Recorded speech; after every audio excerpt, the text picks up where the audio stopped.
That was my fault. Getting a little bit of static from the stream, Rivers. I don't know if there's much you can really do about it at this point, but... Yeah, I'm looking at it. This is just my capture card's terrible, that's all.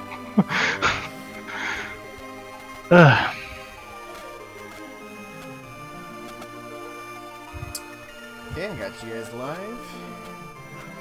I'll just adjust sound to even out as we go. Alright. I guess no reason to wait around. When do you need the incentives? So we're probably going to cut off for Cecil Kane at reset after Mist, and then... What do you guys think? Antlion's good for Rosaridia? If I'm going to do them at Yeah, Kaipo?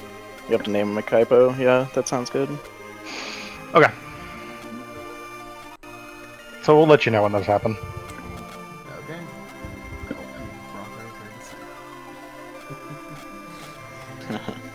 Okay. Go ahead and do a countdown when ready. Alright. 3, 2, 1, go. So everybody, this is Final Fantasy IV, the No 64 run, which goes through every part of the game, except for the optional summon bosses, basically. I'm Riversmccown. I started running this version of the game category, in about a year ago. I spent a lot of time working on a new route, which we're going to try today, that is fairly suicidal. Just slightly. But other than that, it's all great. Roth is one of my commentators. He's the world record holder for this category at 304. Because we're playing it a little bit safer today, probably a more reasonable estimate would be like 310 if everything goes right. The only problem with this game right now is because of the slight suicidalness of the final boss and how long it takes to get there. We will either get it done at 310 or we will take like 325. So guys, you want to introduce yourselves to this audience during these opening cutscenes of greatness? I'm Liu. I also speedrun this game, although not nearly as well as these other two. I've been speedrunning about a year and a little bit since the first Paladin tournament that we had, which is quite fun. Boom. Cool. I'm the Roth. Yeah, I've been speedrunning for about 2.5 years, and it's been a lot of fun. I intend to speedrun for a bit more until I get sick of FF4, which will hopefully be never. But who knows with this game. It's interesting. The double hit. Nice. Best Lost possible 3, start. that's good. Oh yeah. It's what, 4 seconds lost already? Yep. Shameful. Get the marathon luck out of the way early. Hopefully. So, beginning of this game, we have like 6 or 7 minutes of basically pure cutscene. Then we're going to do about 3 or 4 glitches right in a row. I'm probably going to take my headset off during these. Roth can kind of walk you through what's going to go on there. Yeah, the start of the game surprisingly very glitch heavy, and it's very hard to commentate during that section because there's so much going on. But it sets yourself up for the rest of the run pretty much. You basically just get as much money as you can straight away and skip the. You make the first hour of the game really easy by skipping over a town.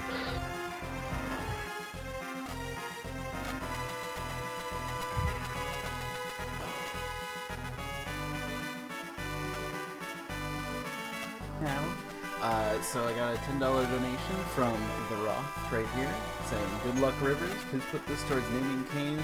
Narg. No. Get down! Get down! No. Get to the chopper. All of our races turn into this for some reason. Yeah. We're a very meme-heavy Apologies. community. Very apologies.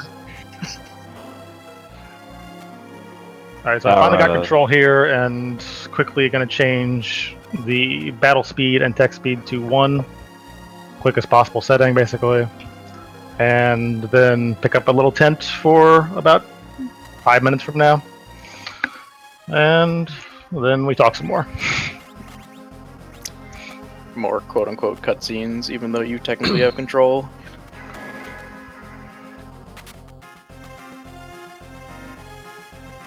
So what you might, if you're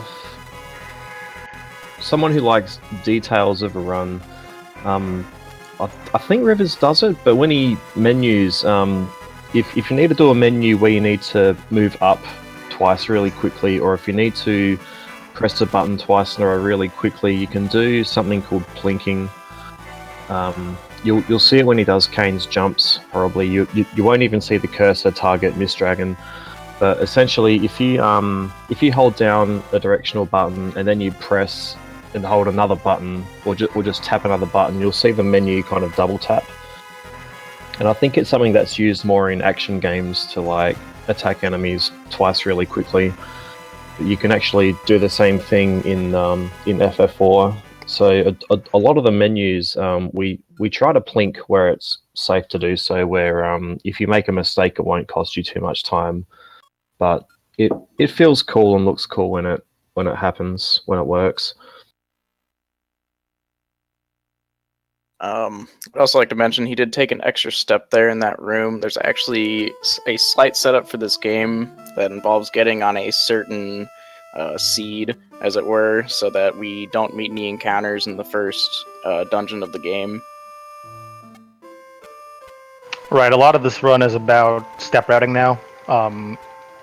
So basically the way it works is every 256 steps you have a certain number of encounters based on where you are in the game.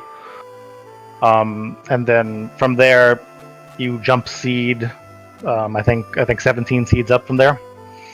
Yeah. And so yeah, we're going to be taking advantage of that and trying to get the best seed and best encounters possible by taking steps in places that advance the step counter without being in encounter zones. Yeah, certain tile sets allow you to abuse that in the game. 3 seconds behind already. Nice. Oh, baby. So yeah, I'm going to take off here. My headset will be off for the next probably 4 or 5 minutes while we do all the glitches and set things up. And I'll let these guys get to work. Yeah, time for a quick donation. Yeah, dude. Got $7 more from Ghost King. He says put 1 more towards Cecil as Cecil, and 6 towards Rydia being named Wyverns. Thank you, Ghost King. Cecil, oh, Wyverns, Choco, nice. Puts us $12 away from getting the Knit Stories bonus levels in Set Net. So, thank you Nice. again, everybody. I'll leave it to you guys to explain things.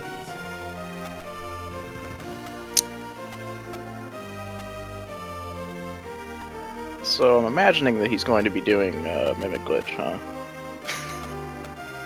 Yes. Okay. That'll be important when he gets to the Chocobo Forest. He's also going to pick up a carrot. Should be used about an hour into the run. Well, a little less than an hour. Yeah, we'll be doing a lot of weird things at the start of the run. So, grab me a carrot is the first one. It'll stay in our inventory for about an hour and then it'll get used, which is weird because it's normally an unusable item. But also what Rivers will do is he'll always catch the yellow chocobo on the same spot every time because the NPC movement is while it's randomized, it's always set to the same value at the start of the game. So he'll always catch it at that spot. During the Mist Dragon, he's going to be essentially using audio cues to time the battle, especially halfway through. He has to time one of Kane's jumps later on. And then you'll see him doing a bunch of weird equipping and unequipping of one of his one of his. I think it's a shield. So he'll be unequipping his shield using Cecil, and then he'll be he'll be kind of equipping that slot that he just put on Cecil with Kane. It's going to look really weird, but what it'll do is it'll enable us to duplicate Kane's weapon and give ourselves lots of money. His shield, rather.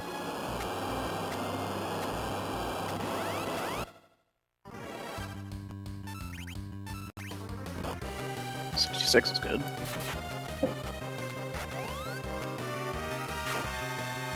Yeah. So I think Miss Dragon's got 460 something hit points, and it's always been the case with FF4 games where the first battle is like a tutorial boss, and so Miss Dragon's got two forms. There's one in the dragon form, and then he kind of changes into Mist. And while she is into Mist form, if you try to attack, it'll retaliate with a powerful weapon. So it's called Cold Mist, and it does about 60 damage, so it's a bit brutal. But if you time a jump right, you'll actually see Miss Dragon. You'll see Kane land, and then he'll jump and then land after Mist has turned back to dragon form, and that saves a bit of time. That was a good fight.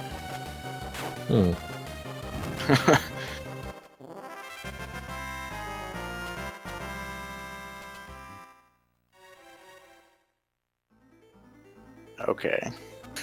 Misclip. Okay, misclip time. So, if you walk around in the game and you're holding a directional button, and then you press X to menu, like if you hold X to menu, Cecil will take a little bit of the next step, and then you'll go into the menu. But if you did what Rivers is doing right now, you can actually use a tent, but you'll be kind of on a little bit of the pixel to the left of you, and then it'll confuse the game into thinking that you're actually on a different tile, and graphically it'll allow you to walk over Mist. And then if you do the same thing but on top of Mist, you'll actually go back to the tile that you were supposed to be on, and after you save your game, you'll be actually on top of Mist, and then you can enter it from the right, and it allows you to then abuse the game, basically. So Rivers equipped and unequipped an empty slot,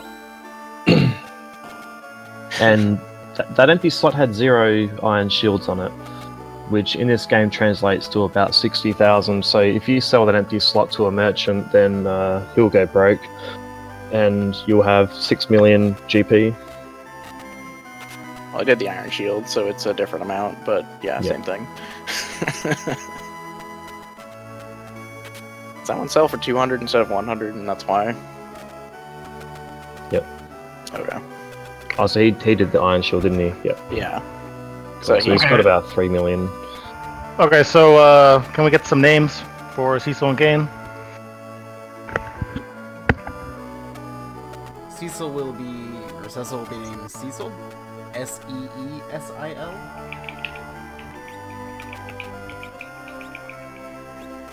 And Kane will be named Hanarg, all in caps, and HNARGH.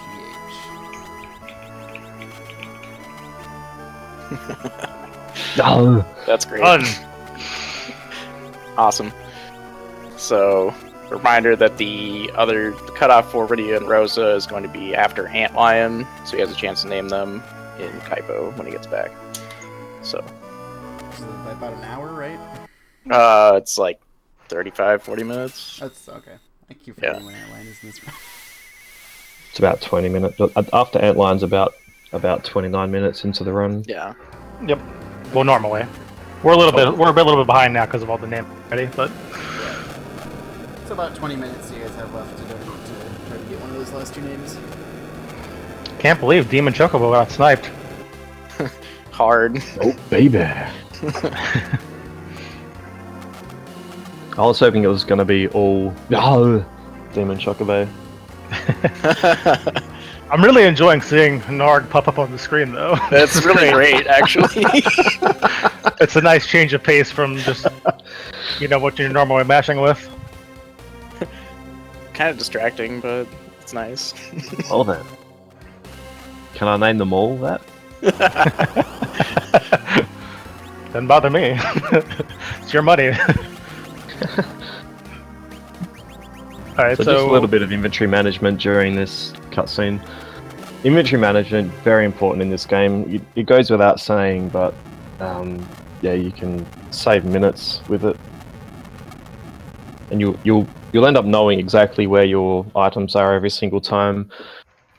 It's not as hard as, say, an FF6, where the items can go kind of anywhere when you unequip them, depending on what empty slots you have.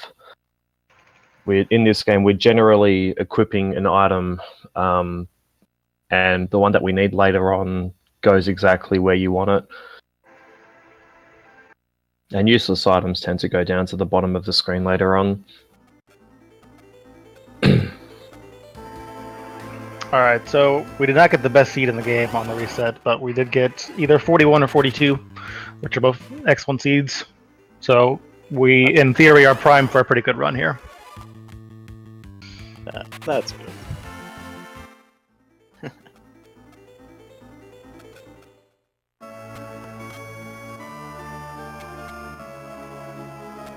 Yeah, step routing's been kind of done in this game for around a year and a half.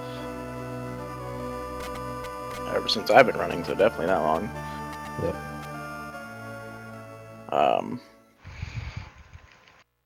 Yeah, I think it took off for the first time during the Paladins tournament, which was about last July or so. Yeah. Something like that. Which is when I actually first started running this game at all. I was just in the shadows before that. Just a common lurker.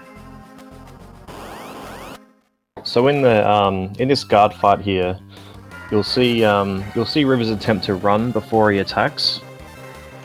And whenever you see a message at the top of the screen, it halts ATB. You kind of gauge, which determines turn order. And if you run exactly when you get your turn, you'll be able to jump ahead of enemies' turns. So normally in this fight, if you hold A, the officer will tell his goons to charge after you've killed either one or two enemies. Whereas if you use this trick called Run Buffer, you have a chance of killing all three before the captain will tell his guys to charge, and he'll just run away. And you'll see that trick almost every single fight. Yeah, there's very few fights where you'll see it. Yeah, it even sorry, just trying to think. It's morning. That's alright. Even in areas where you don't think it'll be like actually faster to kill the boss, it'll be safer. Like, so for example, later on we'll be using it to have Cecil cover someone before the enemy will attack, and that's just in case Teller gets hit. For example, when going from one boss to the next, so you don't have to cure later on. It'll be very important. Yeah, and that just saves menus, so you don't have to take time between fights to do anything. You just go right from one boss to the next one. It's a lot easier. Absolutely. A lot faster, too, obviously. Yeah. All about speed. Definitely. Always Cecil. Cecil forever. Get the Cecil out of here. Cecil. It's such a hard habit for me to break.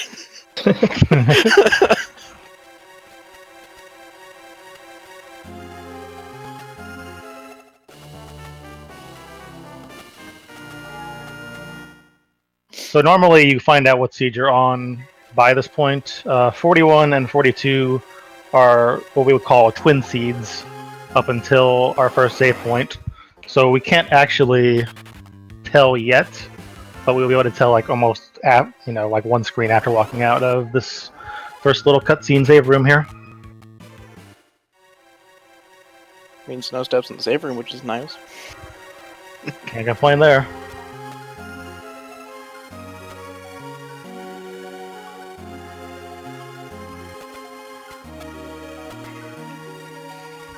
I was surprised that the NPCs at Kaipo didn't troll at all.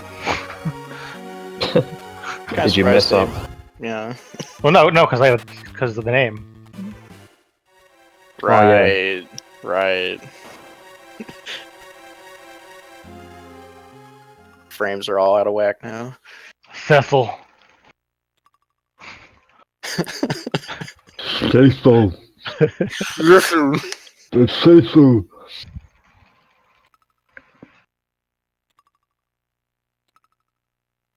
Teller joining your party decreases your chance of getting back attacks a lot because he's level 20.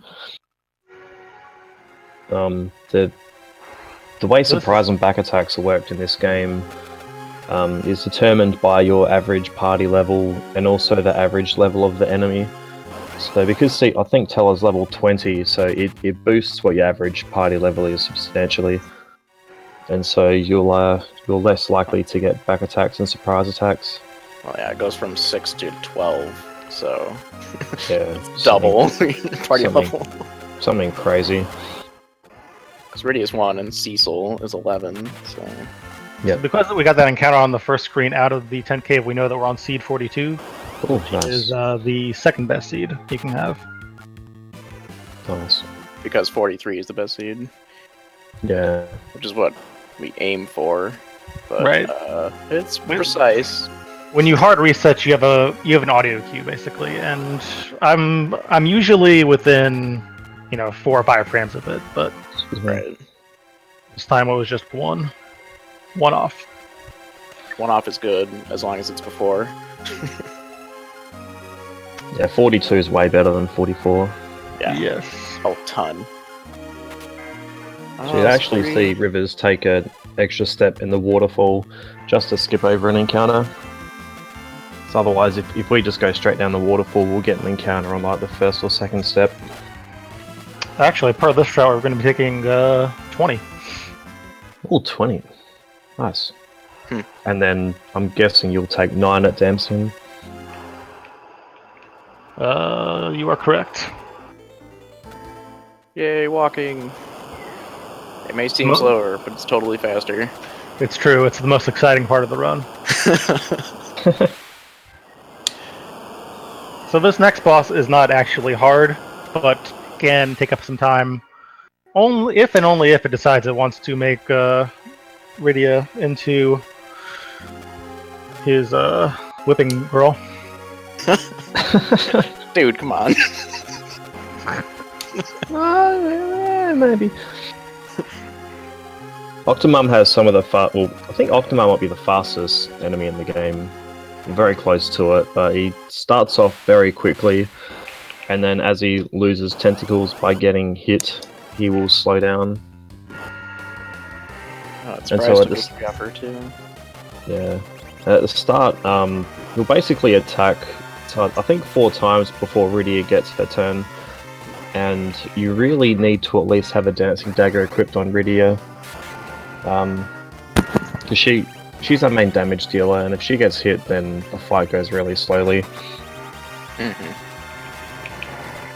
And so, every 3rd, 5th, and 7th turn, pretty much, you'll see him trying to move stuff down his menu. And then after, on Teller's 3rd turn, Teller will cast Slow on himself because his turns are pretty much useless. It's actually like Teller does like somewhere between 35 and 125, I want to say, damage. Yeah. But he takes forever to cast, so... And of course, because it's a marathon, Teller will miss stop on himself because he's just the best character. Oh, he's great.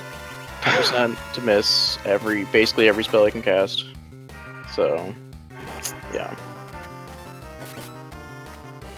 And then he'll attack. Mm-hmm.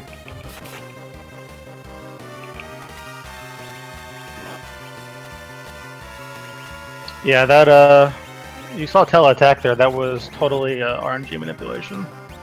Absolutely. Certain spells have a certain chance of failing. So like Stop and Life I'm not sure of the exact odds, but it's like roughly 1 in 10 of those spells actually failing. Weak also has like a roughly 5% chance of failing as well. All of them we need in the run. Yeah, and because it's a marathon, it means it'll happen about 70% of the time. So I guess we don't technically need life, but it will probably be cast at some point. Yeah. Well, that's probably the only time life gets actually cast. Normally it's just used as an item. Oh, that's true. You don't really die. Nah. But you definitely need Rydia to survive this battle if you want to have fast fights later on, because she needs enough hit points to survive an explosion later on with 2 bosses from now. And if she only survives one of the fights, one of the 2 boss fights coming up, she'll have about 50 hit points, and she can survive some of the time, but not all the time. And she can also get one shot by some of the enemies.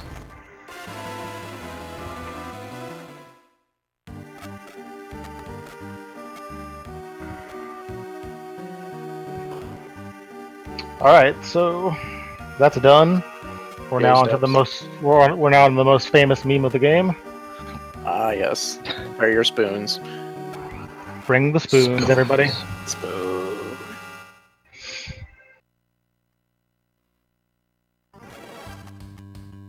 Oh, I missed. Sadness.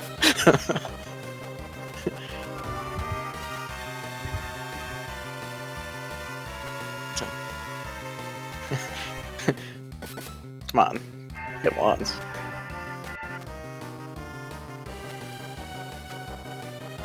There we go.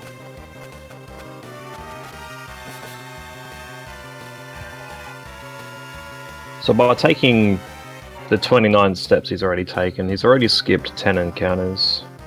Well, he's like moved encounters that'll get later on into safe rooms. Kind of really cool, actually.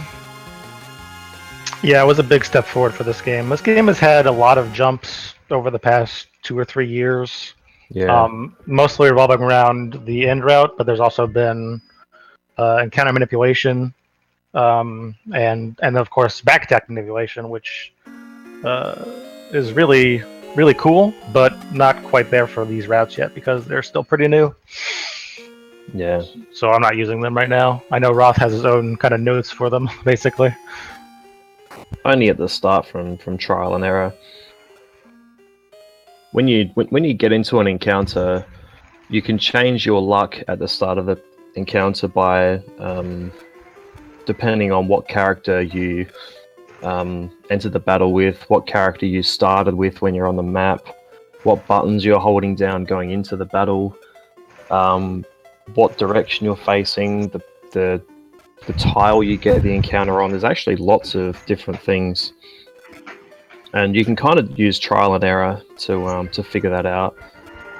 But it's not guaranteed, sadly. Which is why doing it on the fly is so difficult. Yeah, absolutely. Yeah, it also makes talking very difficult when you're doing it. Yeah, Right. yeah, You become kind of a zombie runner. yeah. But the tech's there, so you'll probably see runs later on, like in a year or so, which will employ that a lot more. I'm not sure if you'll see many runners actually talk during their stream doing it, but it'll certainly bring times down. You might see a 302 later on. Yeah, I think once we get everything settled out, 302 is in play for sure. Right now, I think 303 is probably the best anybody could realistically hope for. Yeah. Mm-hmm.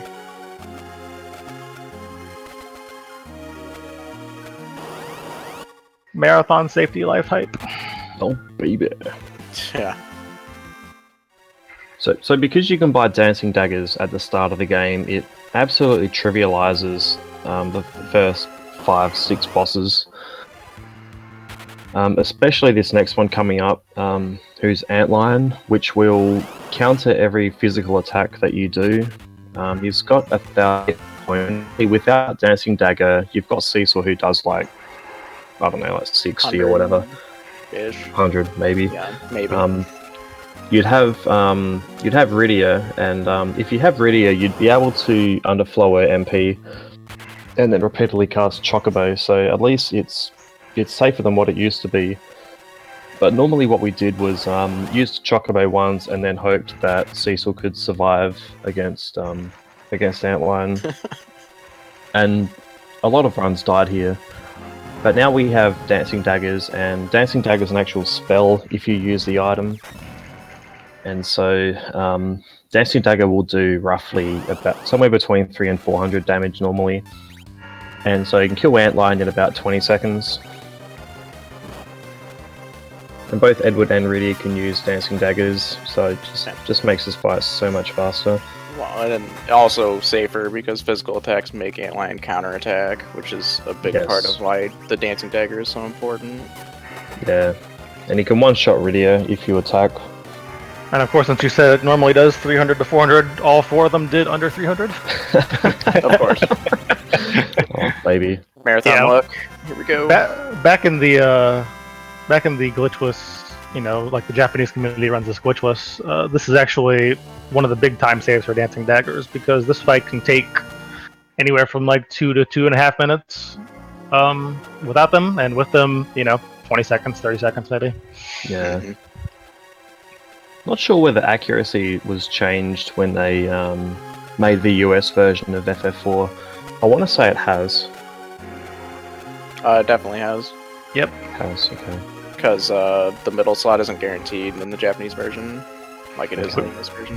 Which is why when you see the true final boss coming up here... Oh, good, a back attack. The true final boss. The true final boss of this game is a water hag, of course. And if you look at Catastrophic 4's back videos, you'll see him engage in a 9-minute fight. Because he cannot hit him with the harp. With the herp. So this is pretty terrible back attack luck here. This is pretty nice, yeah. But that's the marathon for you, and luckily none of the characters actually matter right now. So we're gonna get healed up almost instantly when we get back. Yeah.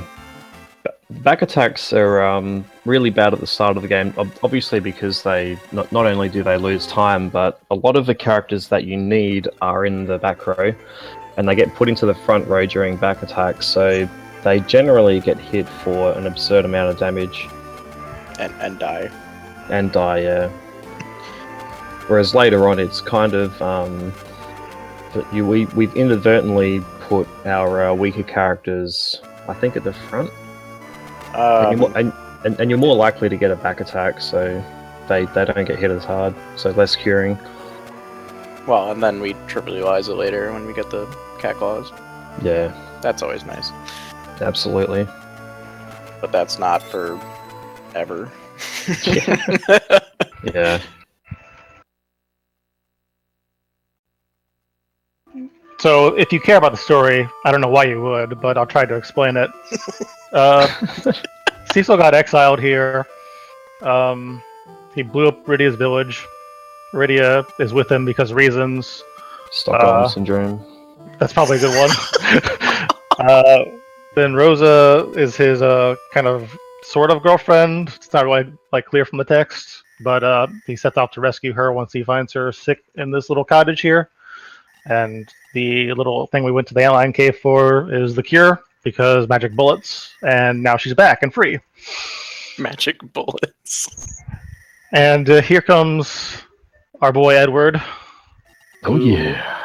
Joined our party because we slapped him around a little bit, and this is his shining moment of the game, pretty much. Shining moment. Gain levels. Daggers hidden up his sleeves. So he doesn't die to Mom. So yeah, this game has a story. It's just, whatever. Oh, it's a great story. We're mashing through it. I mean, it's an alright story. No, there's actually one time I will stop this. I will lower the mashing just a little bit to point out an incredibly flawed bit of text. but that's later.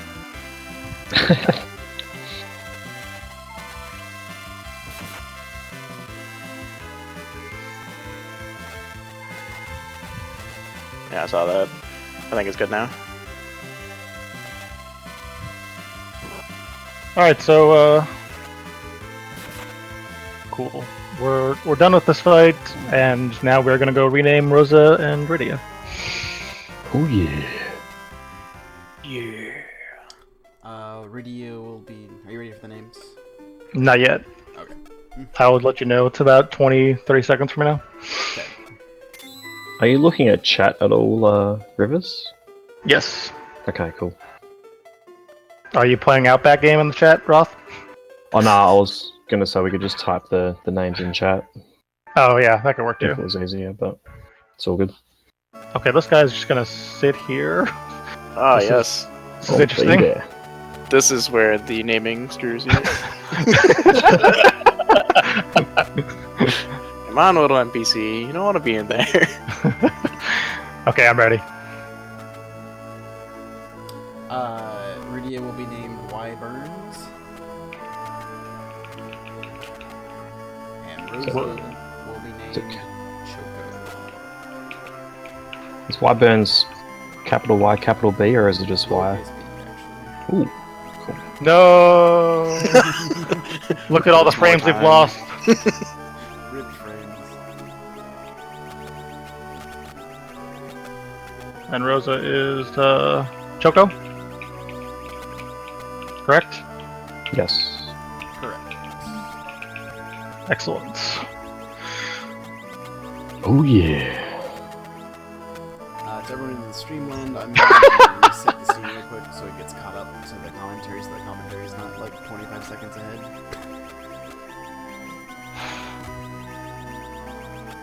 Wow, that was a really trolly NPC there. He just really liked you. There we go. I mean, not Mysidia Babe levels of like, but still. Yeah, that's a Kaipo Honk 69 right there.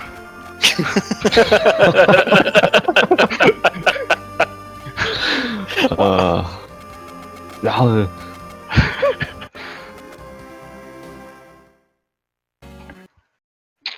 So back to story mode. We know Rydia's village burned down like 20 minutes ago, and she's probably suffering from all sorts of psychotraumatic disorders or whatever. But look, cast fire, little girl. We need to get the game moving. Wyvern cast fire. This is acceptable. Some good naming right there. Damn, this is working out really well.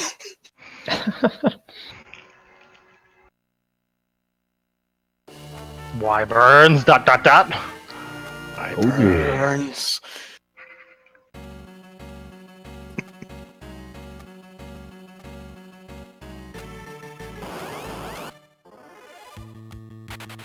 Oh, goody! Another back attack. Man, we got 4. And a surprise. Probably gonna take the Cure of Shame here, just because it's a marathon. And you Cure haven't done of safety Shame. save yet. Where's that? That's the Cure menu of Shame. Ah, Your menu of shame before Mom yes. Bomb. Yeah. Edward can. Well, I think Edward. Not sure about Rydia, but can get one shot by bombs before Mum Bomb, and that makes us sad. Well, if Edward's at 70, he can be. I think Radio with 71 with the Tiara doesn't get one shot. He can get one shot. Edward can get one shot either way, but Yeah, it's much safer to have him healed up. Obviously. Edward's a little sissy. Skeletons.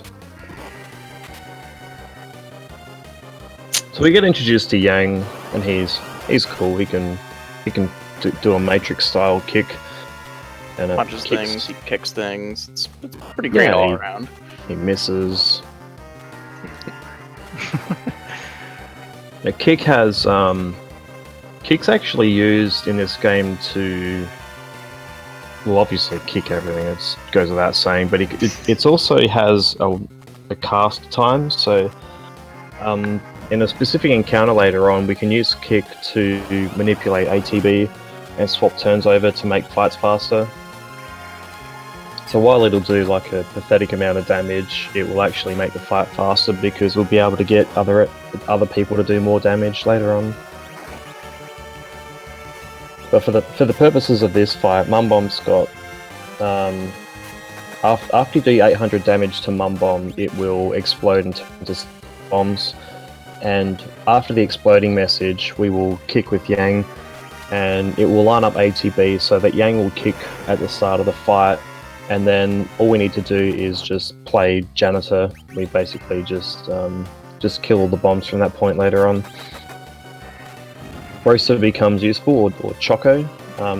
Her aim ability will do a little amount of damage, but it has a chance of killing one of the red bombs with Yang's help. So, bottom red bomb did 50. It did 33 damage. The bombs only have 50, so Choco can actually play a role in helping in this fight. And if the fight goes well, only one of the bombs will attack. There's But actually it didn't go well because it's a marathon. Yeah, of course. The fight can actually go horribly wrong if you're getting used to it and someone dies at the start of the fight. Because if you don't kill as many bombs as possible early on, they'll all attack at once, virtually. And because you're weakened after the explosion, your party members will just get one shot, and the fight can go downhill very quickly. And also, that's another instance of where camp running is just safer for getting attacks in before they ruin you. Yeah, Can't Run is about to become the centerpiece of this whole entire run. Absolutely. So if you were watching, you would have seen Rivers take an extra step on that bridge before he entered this area to Fabul. Had he have left the mountain straight away, he would have gotten an encounter on the first step after leaving. So now he's only going to get, I think, one encounter on the way to Fabul. It makes step routing so powerful, being able to do this. Safety save! Gotta do it. Yeah, I know. Baby. But you said you wouldn't. Yeah, I know. I lied to everybody! Oh, it's all over. Want to scrub? I don't have that much confidence! We don't want this run to die, Yeah. but in the way that this run has been optimized, it's very, very possible. Yes. Definitely. This is a time where you basically have to hit the run buffers to do good. All of them, essentially. Just the beginning of every fight. Just 6 fights in a row? Yeah. Yeah. 6 fights. And 3 out of those fights are is general. Sorry. Yeah, Let's have a look at the see what banners are called. Oh, no. General fight. There we go. Well, yeah. The Always general. lucky. The general enters this battle with full ATB, and he's basically programmed to tell his fighters to charge at the start of the battle. But if you run buffer and then successfully menu and confirm the Dancing Dagger with Edward, you can actually get ahead of the general's ATB, his attack. And you won't get attacked twice straight away at the start of the fight. You can at least get one of the fighters dead. But Rivers messed up and he targeted the general. You're not guaranteed to kill him in one shot, so it's a bit of a risk. But we generally don't try to target the general. It's normally just a messed up inputs. Yeah, this But is going well. But if you do kill one, then it's better because you do get more experience and you won't get attacked. So it's roughly the same time. Yep. It's That's like just why you just gotta get lucky, that's all. Absolutely. Mm-hmm. Edward can get hit for 93 in by one of the fighters, so if Edwards gets put into weakened state at the start of the fight, then you have a serious chance of dying, and you probably will die, especially if you get hit at the start of the fight for 93. 12. Oh god. Cecil is really dragging speed here. Yeah, it's fun. Kind of fun. So Cecil's accuracy is pretty bad, but luckily when Yang levels up during the gauntlet, he gains a multiplier, and so he'll do a lot more attack. Edward gains a multiplier as well, so Edward can one-shot fighters without using Dancing Dagger, but not all the time. Just by attacking. Yeah.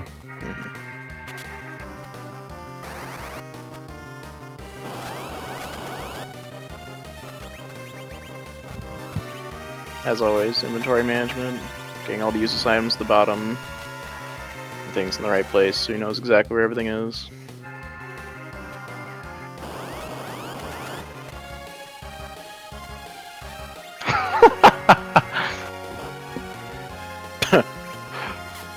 Oh, of course.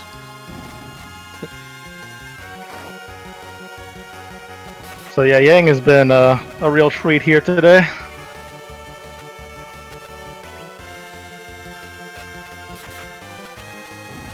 Cecil's a beast. He did beast that one. It's unfortunate timing though. 33. Thank you, Baby. Cecil. Oh, barely. Did you do exact on that? No, it's 66, I think. That's 66, okay. He did 75, so pretty close. So now the way these rolls have been going, of course, we all know that we're losing 15 seconds here. Kane, why?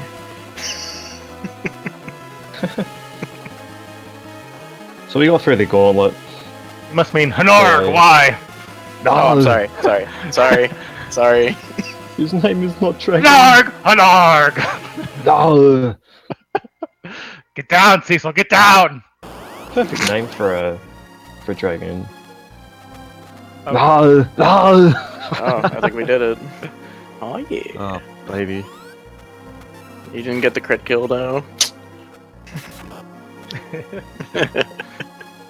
Alright, so if we have any donations, we can read them now. Yep. Yeah, we have a couple. I got a $5 donation from the City of Babe 69. Here's $5 towards naming Rosa M. Babe. Good luck, Rivers. I'll be in the City Hall of Prayer praying for a successful run. Unfortunately, that didn't show up until after we were already done, so didn't get a chance for that. Yeah, the system's kind of odd like that, so... That's okay, we'll bump into her on the way. There you go. And then I got another $20 from Gramora. Morale. Comment, boom goes the mom bomb. Nice take, Remora. Thanks, guys. Thank For the you very much, donations. everybody. This is working with the Red Cross. These are all going to go straight to the Red Cross, as well as any ad and sub revenue on Villagin's channel. We appreciate it. The next incentive coming up is a bid war for Crystallis to name the main hero. It's a 6-character limit, and currently the top option is Magoo at $20. Ooh, good. Is that after Magoose or is it Mr. Magoo? I would guess Mr. Magoo.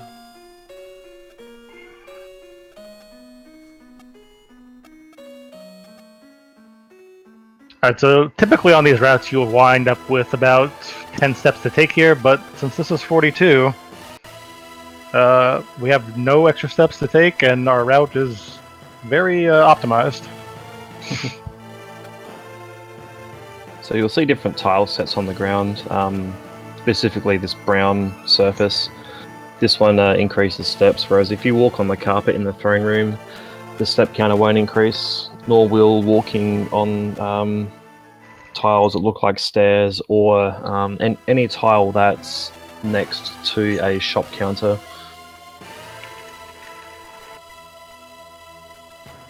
Yeah, and you'll see as I get out of this menu here, I'm going to take one step down on the carpet on purpose, just because we want to make sure to get as few actual step advancements right now as possible. Yeah. Yeah, if he takes 2 steps wrong, then he'll get an encounter later on that he doesn't want to after killing Mylonzi. Yeah, the thing about step routing is it's incredibly precise, and if you get off by even 2 steps, you can just throw your entire route out the window, basically. Yeah. And of course, we got a back attack because marathon. Baby. Well, that's a surprise. It's totally different. That sub 50 boat time. Oh, baby.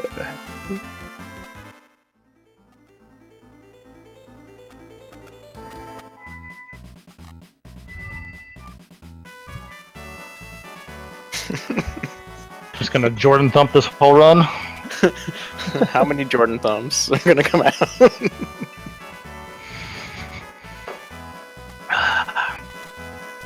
Luckily for Seed 42, if we do get an extra encounter, it doesn't matter a huge amount, because we do have a few encounters we can hit for our grind fight later on. There's about 4 encounters that we can hit, so it's not the end of the world. But if we do happen to fall off our step route, we can save and reset at a specific spot later on, and we'll know when to get our grind fight. It'll happen about 80% of the way into the game that we need to worry about it, so we do need to stay on our step route for as long as possible. Yeah, the step route really matters in this game because towards the end, spoiler, our characters are going to be massively underleveled, and we're just going to take them up in one fell swoop. To get the one encounter that we need to get in that area, it's very important that we stay on the route that we are on from the beginning. Mm-hmm. Leviathan. And because we're suicidal, that character will be Rosa, who gets all the experience. Smart. So smart.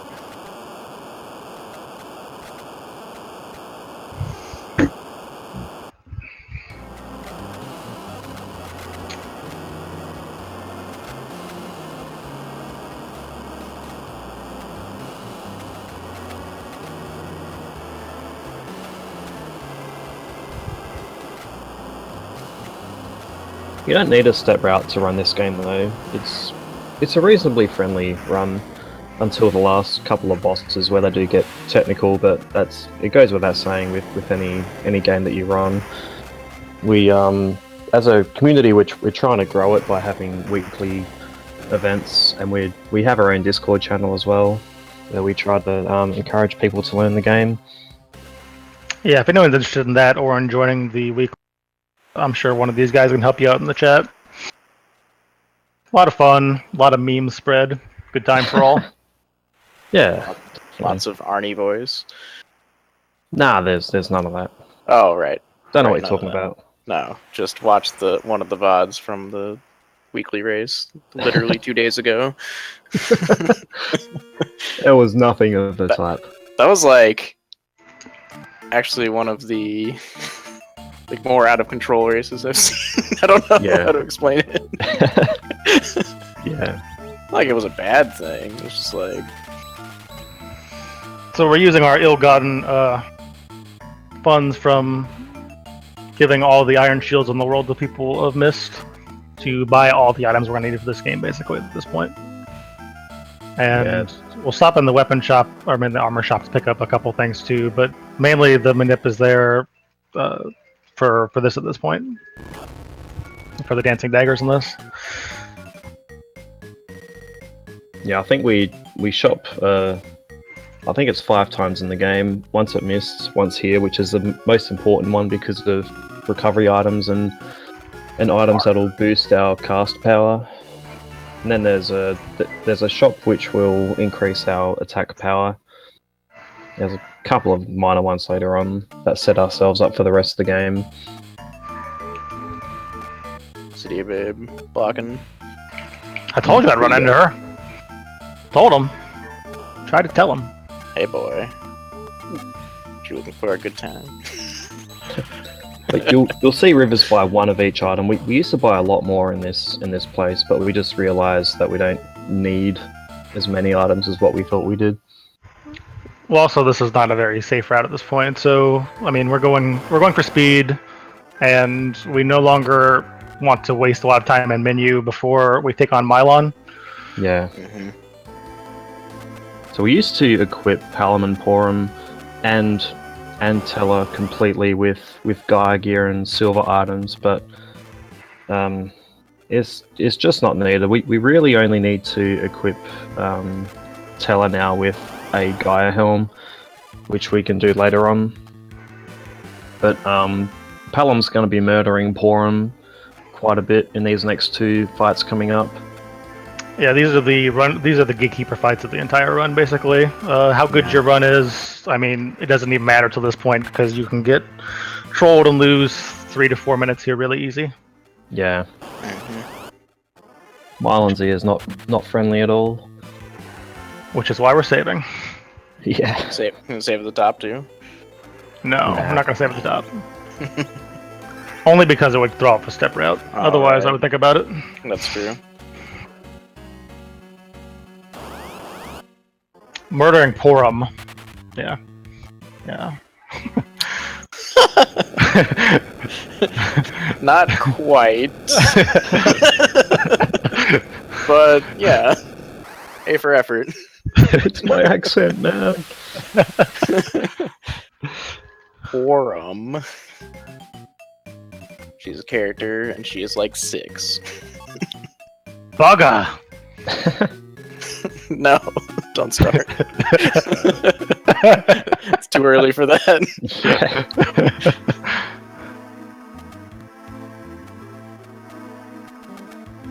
So there's some story going on. It doesn't actually matter. Meanwhile, the Yeah. Legion of Doom, etc. Yeah. Bowling ball of doom. Bros is just sitting there leveling up. Oh yeah, that. Yo.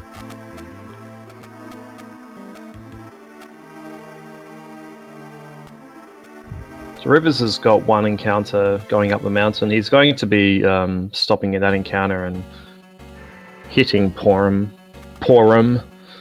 with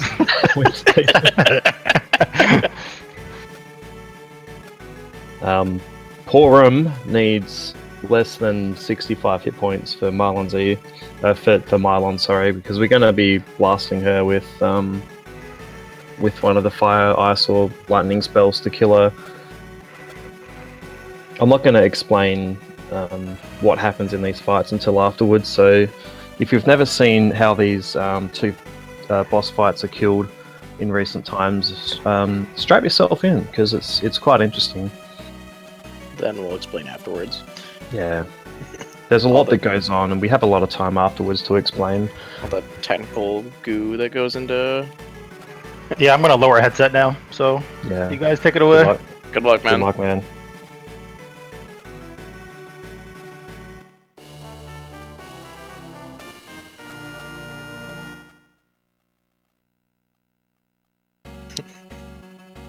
Normally we'd get to the top of the mountain and then we'd do a bunch of equipping, but just gonna see what happens in this fight. It's coming on my screen now. Just got to strike first, so he's going to be blasting Porum with the Fire 1 spell. Normally you'd have Cecil attack Porum, but because you get a strike first, the middle character goes first, and so that's Porum. But now we don't even need to menu going into Mylon Z, whereas normally we'd be equipping a bunch. You can just go straight in, and it saves about Like 20 seconds or 45, so. but yeah, depending on how fast you menu, it's quite a bit of time. I'm a poor menuer, I'm sorry.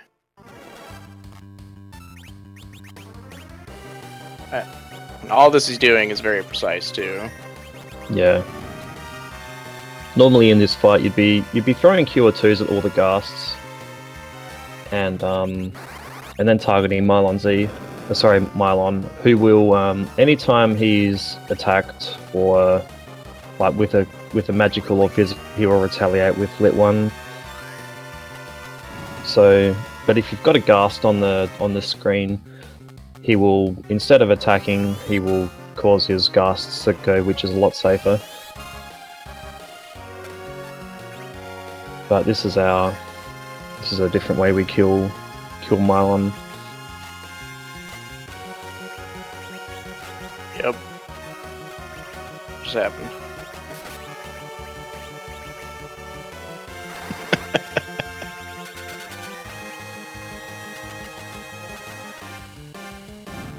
I haven't actually watched this happen in a really long time either.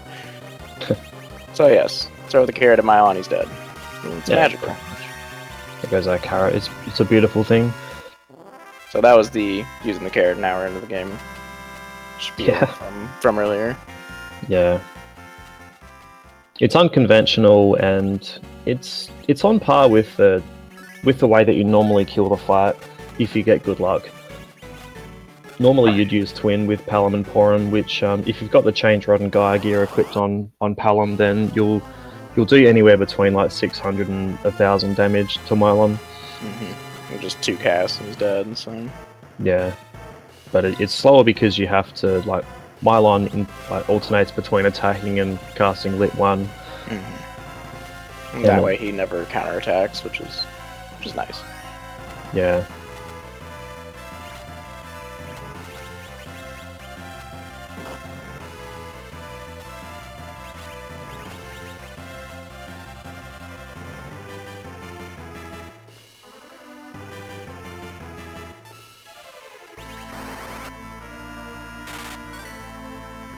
So he's got to go into recovery mode here. Yep. He was trying to do a similar thing in this fight, but one of the earlier run buffers was a bit too slow. So Mylon Z in this form is weak to Holy Mick, so we just cures him. Curing. He'll lock his body before continuing to actually ensure he gets through the fight. Normally here you just use a bunch of things and cure this.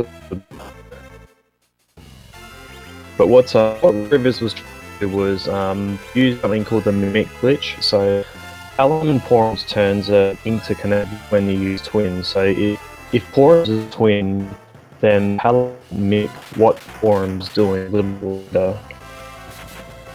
If you interrupt the process by killing Porum right as she's about to start her Twin cast, then Palom will be like put into this infinite state of mimicry, and will basically, whenever his turn comes up, he will target the last target that you've inputted, and will do the last action that you've inputted, and they're not necessarily done by the same character.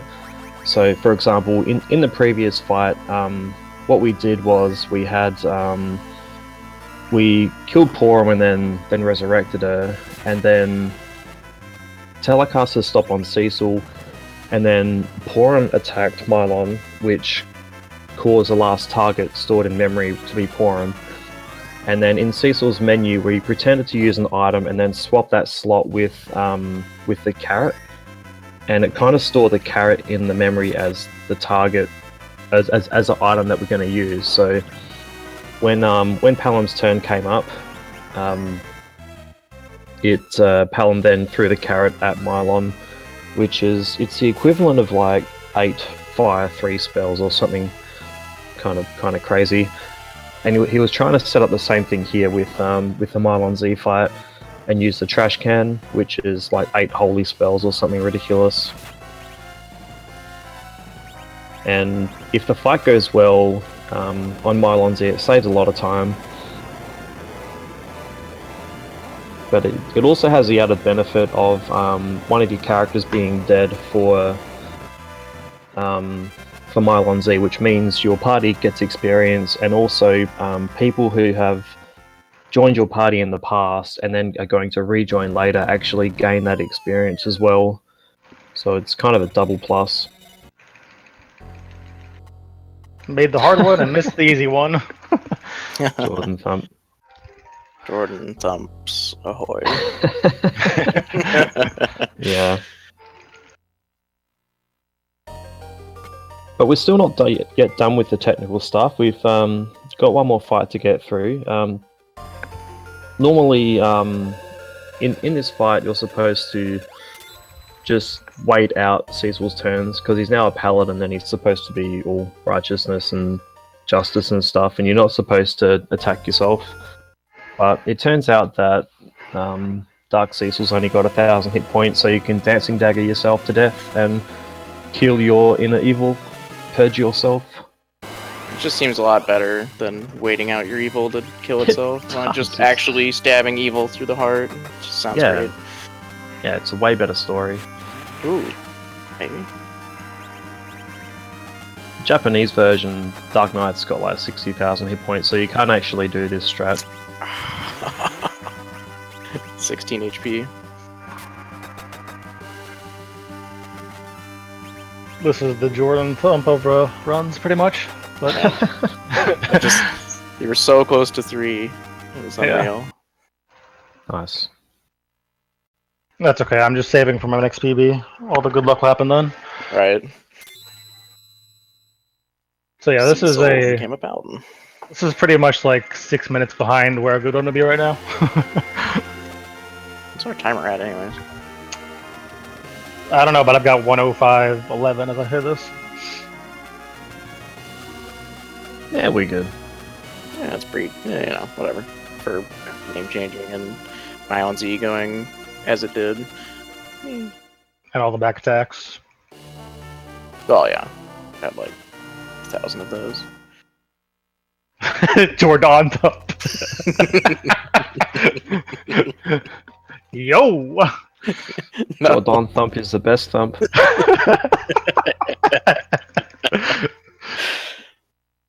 It's gonna be my new e-mate.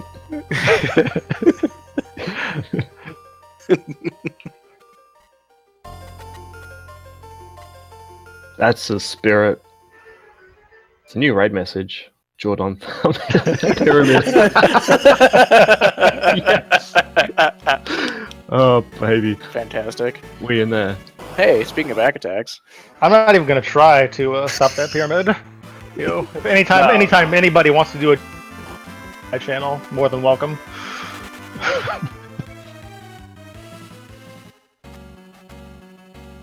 So yeah, you can see how back attack manipulation would be handy here.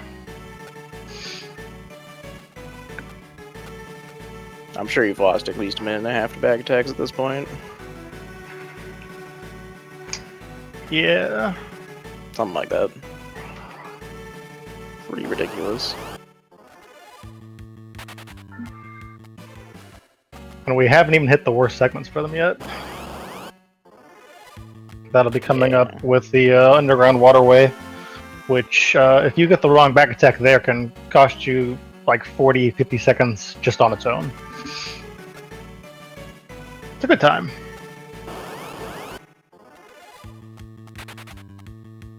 So you'll wind our way down this mountain. Cecil's a paladin.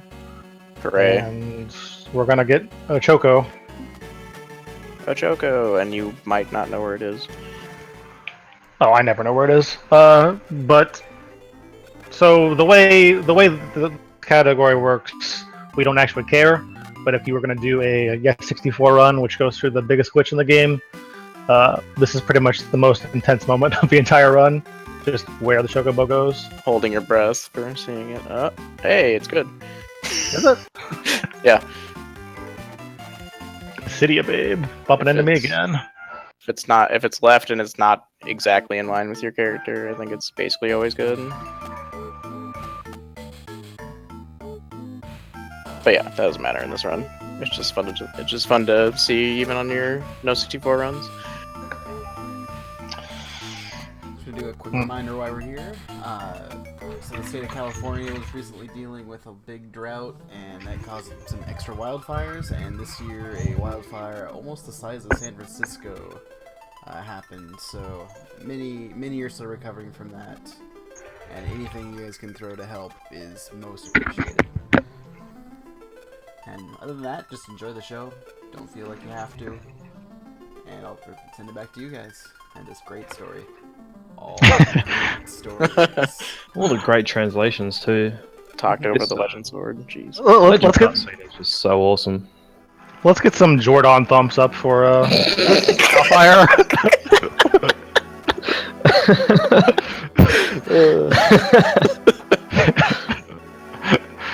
It's a shame. Glad to be helping a good cause here.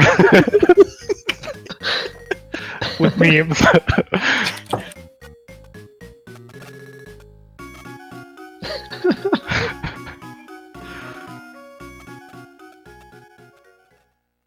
Alright, so we're gonna take The Snake Road. 2 steps here once we get out. 2 steps. So many. And then we're gonna take 1 step in the castle because accident.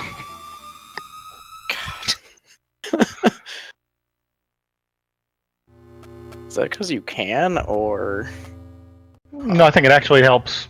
No, you need to take the 3rd step. Yep.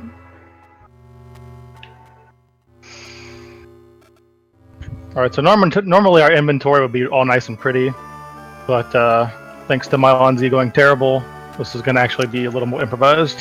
yeah. Yeah. If you don't take that 3rd step, you'll get an encounter between Baron and Troya. Oh, I see. Right. Sorry.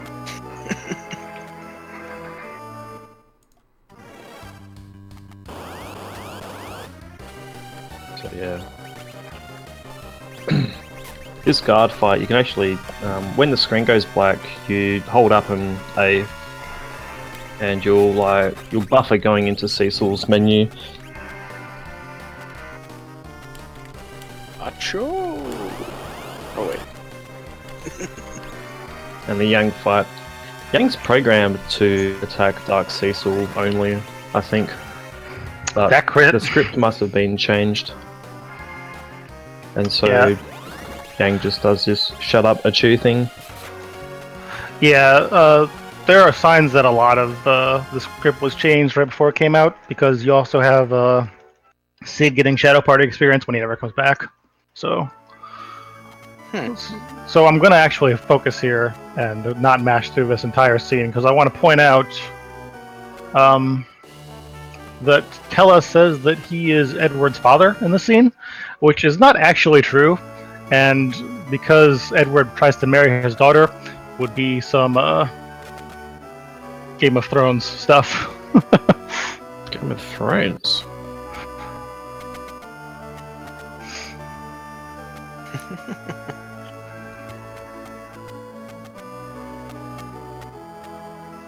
So yeah, Yang became brainwashed because, I don't know, everybody gets brainwashed in this game. And we got the guard key from him, so now we can do our next shopping segment.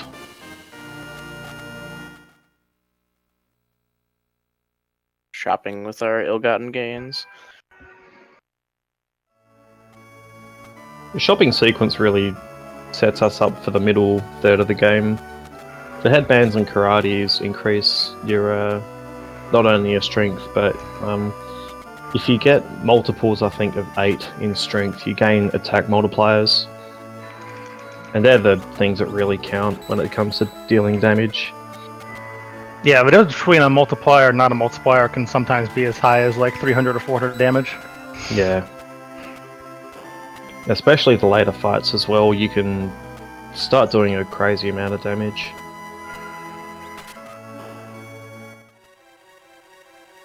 Yeah, we'll be trying to get Yang to level 17 for that very reason, before we get to Dr. Luge.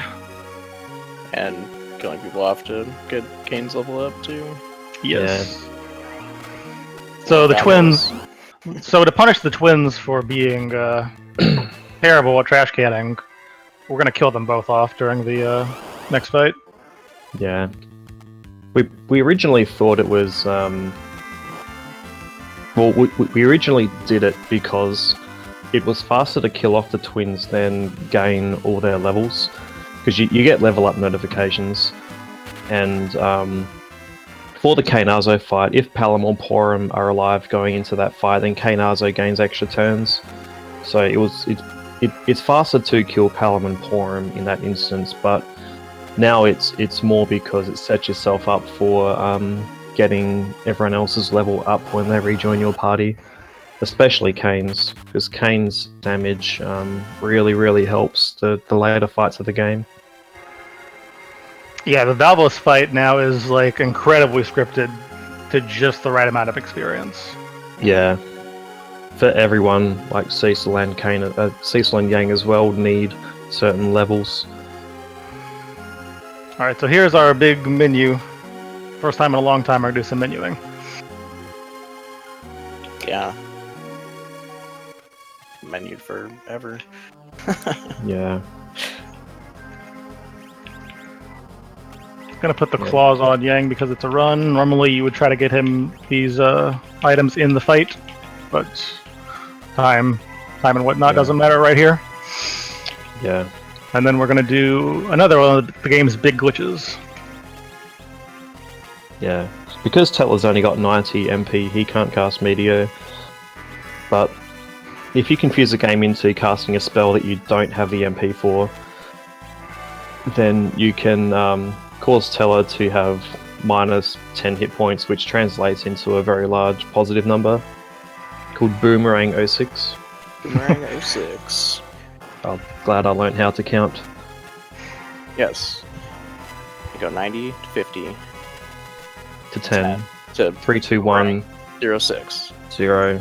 Yeah. Boomerang. Right. And Meteor's pretty cool. Meteor is a nice spell to be able to cast at this point in the game when they really don't want you to. Yeah.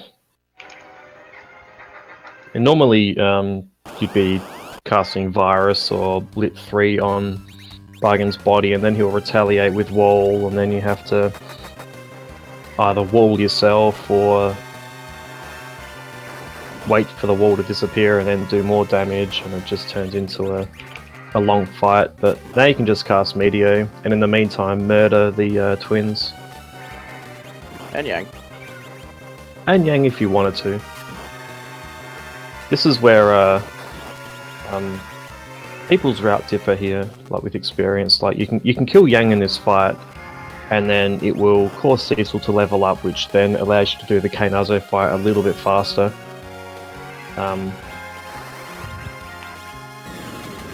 Or you can have Yang die somewhere else instead as an alternative.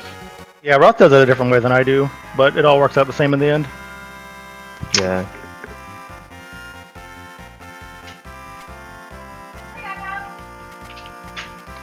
Alright, that was just cautious stepping because I'm not used to taking that step there at all. And we're going to cure everybody up just in case we miss the room upper here, because otherwise it can be painful. Yeah.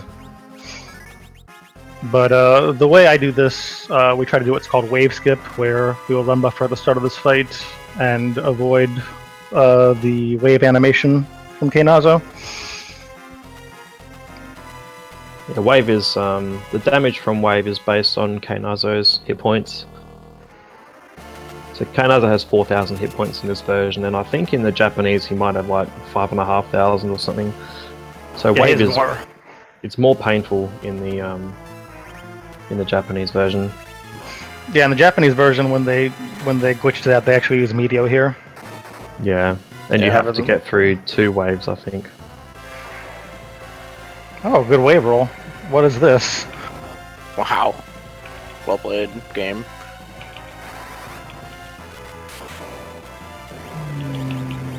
Oh yeah. Items.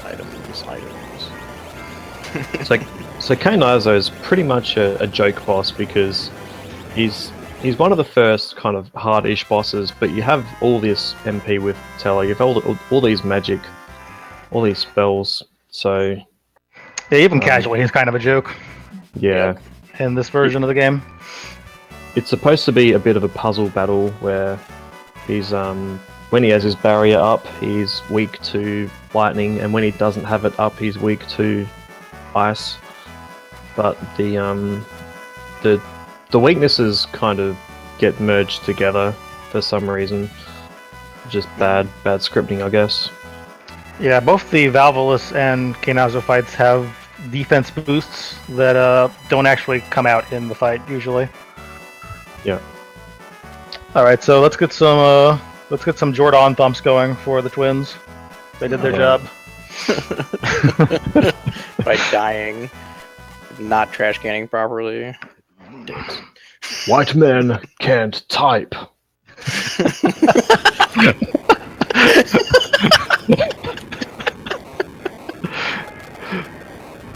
Wow.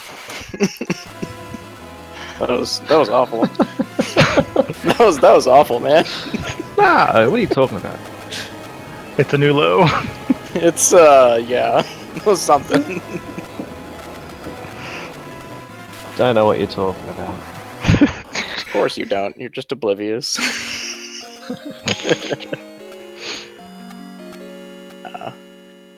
Yes, you can also do Jared and Thumpian or whatever. Jadarian Thompian. Jordan Thomp. So the twins don't actually die. Spoiler alert.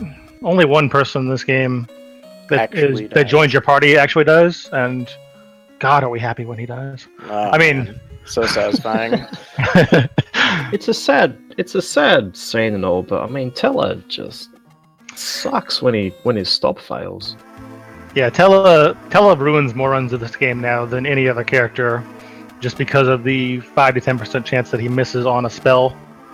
Yeah, that's really so he can cost you a lot of time.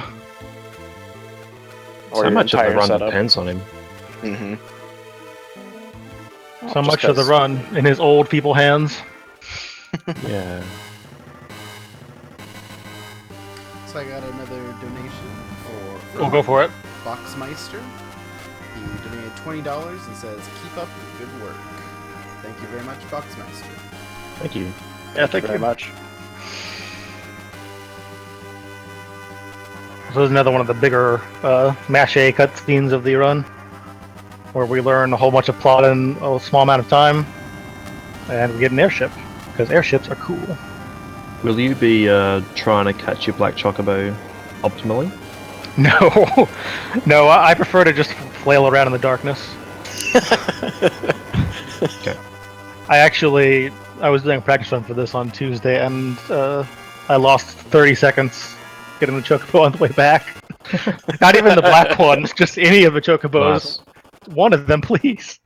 There's a way that you can figure out where the chocobo will be near by the NPC movement in this next castle we go to.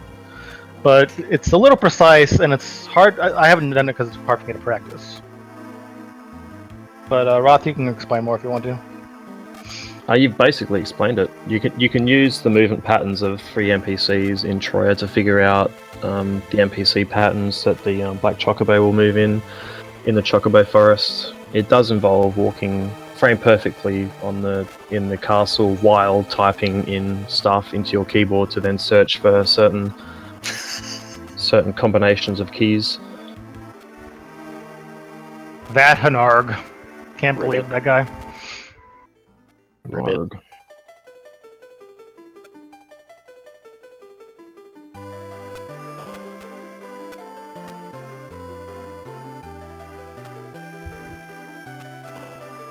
So here we run into Edward again, The useless.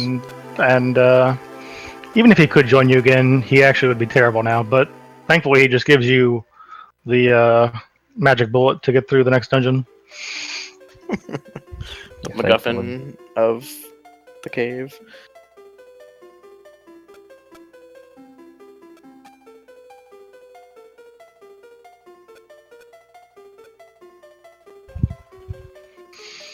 All right, and I don't think we explained this, but you can't actually use magic from the menu, so you have to ether Tella here so that we can use him again. Yeah, when your magic is underflowed, it doesn't let you cast spells in the menu. Yeah.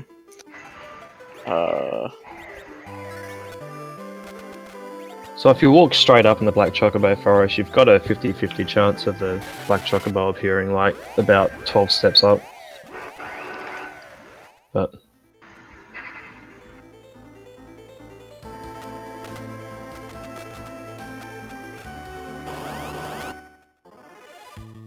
A surprise attack, that's new.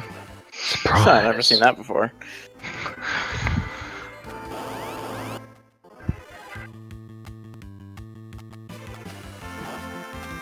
There has been some careful equipping with our characters for this next cave, which, if you're familiar with the game, is the Dark Elf Cave, which, if you have any metallic equipment, makes your characters all paralyzed in battle. No. No. Simply love this part of the game. This is like better Aw. than taking steps for step route. Baby. What a chocobo. That was pretty good. But We aim to entertain here. like I was saying, Oh, so baby. if he ever stops running away, which he probably won't, you would see 3 of the characters are paralyzed in battle, and Sid is not. And then when we get through the cave, we will equip him with the metallic item in order to expedite the first Dark Elf fight.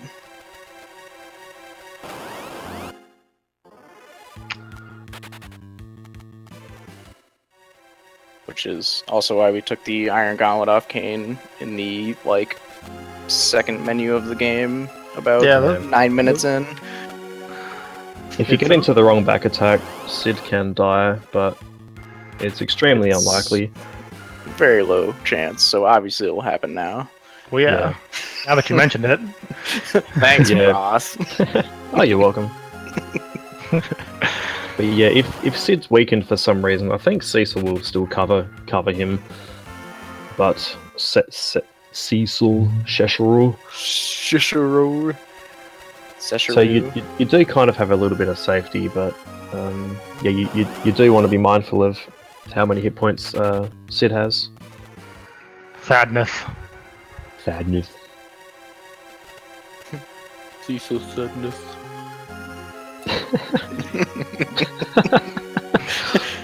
It's like 7:30 in the morning. Give me a break. Yeah.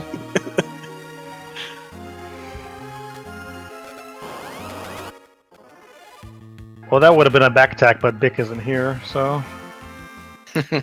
Oh yeah, bats. We do have bats. They've been got taken down. Now got our FFZ emote. Cool bat. We named. Took away our night bat. Jerks. But bat's really bad in this game. They're probably the worst to me for backpacks, just because vampire animation takes so long. Mm-hmm. Chewed All up the in drains seconds. and whatever. Yeah. So yeah, we do that equip just so that here we just automatically perish in this fight. Don't have to wait for him to cast his spells and show us his mighty power in his metallic cave. It's apparently he sits naked in front of the crystal. I think. What? Well, have you looked at his boss sprite? I don't know, man. Kind of looks like it. Wow. Yep, sorry. I've ruined you forever now. Even I'm learning things on this run. Sorry. I just assume that's why he's not paralyzed himself. I don't know. Just gonna get naked and enjoy this crystal. Oh baby. Exactly. To bathe in the light. So that's why Kane sends you here in the first place. He just doesn't want to look at that. It's like, I would go there and I could totally get through it, but Eh. I mean, sure, like his map sprite has clothes, but nah, if you in battle, like not even clothes. Let's have them do the fetch quest instead.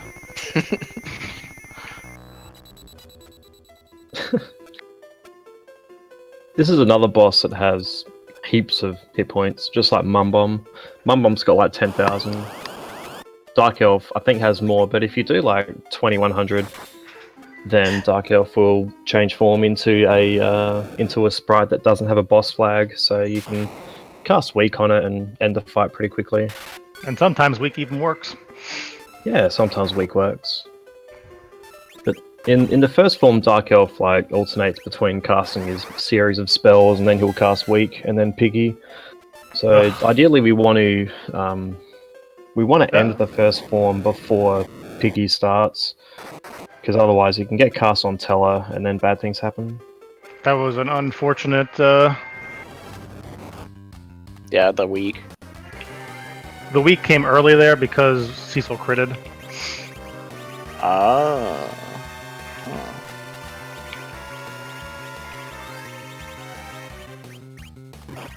We're duping more items here with Yang for much later in the game.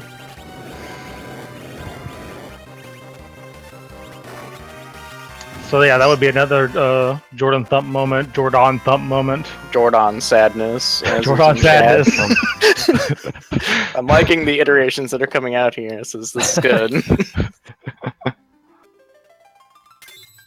But with that fight now, both Yang and Cecil have enough hit points. They've gained enough levels where they'll be fast enough for the Valvulus fight.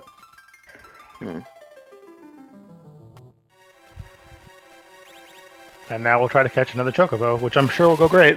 Oh, it'll go swell. Does somebody have the Benny Hill theme to queue up?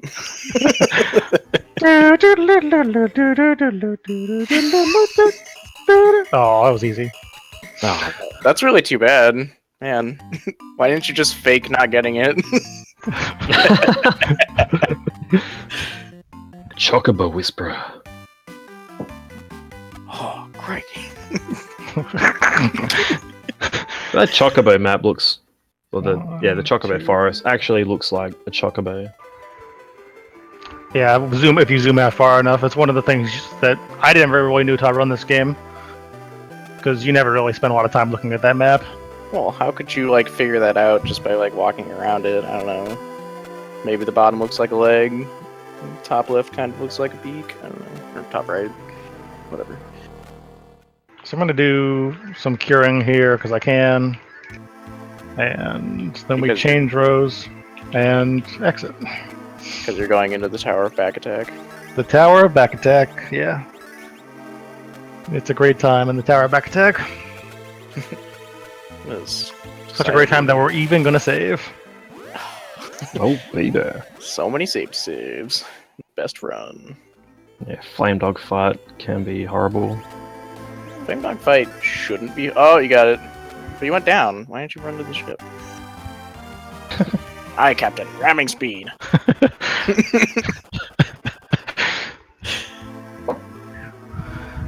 Alright, so... The story is we were told to pick up the Earth Crystal because Kane didn't want to look at that naked guy. And, now we're gonna bring it up the tower because God, they're still lazy. Also, you'll notice that the red airship, changed sprites in between the first time and the second time you saw it. Which will have no pertinent meaning later at all.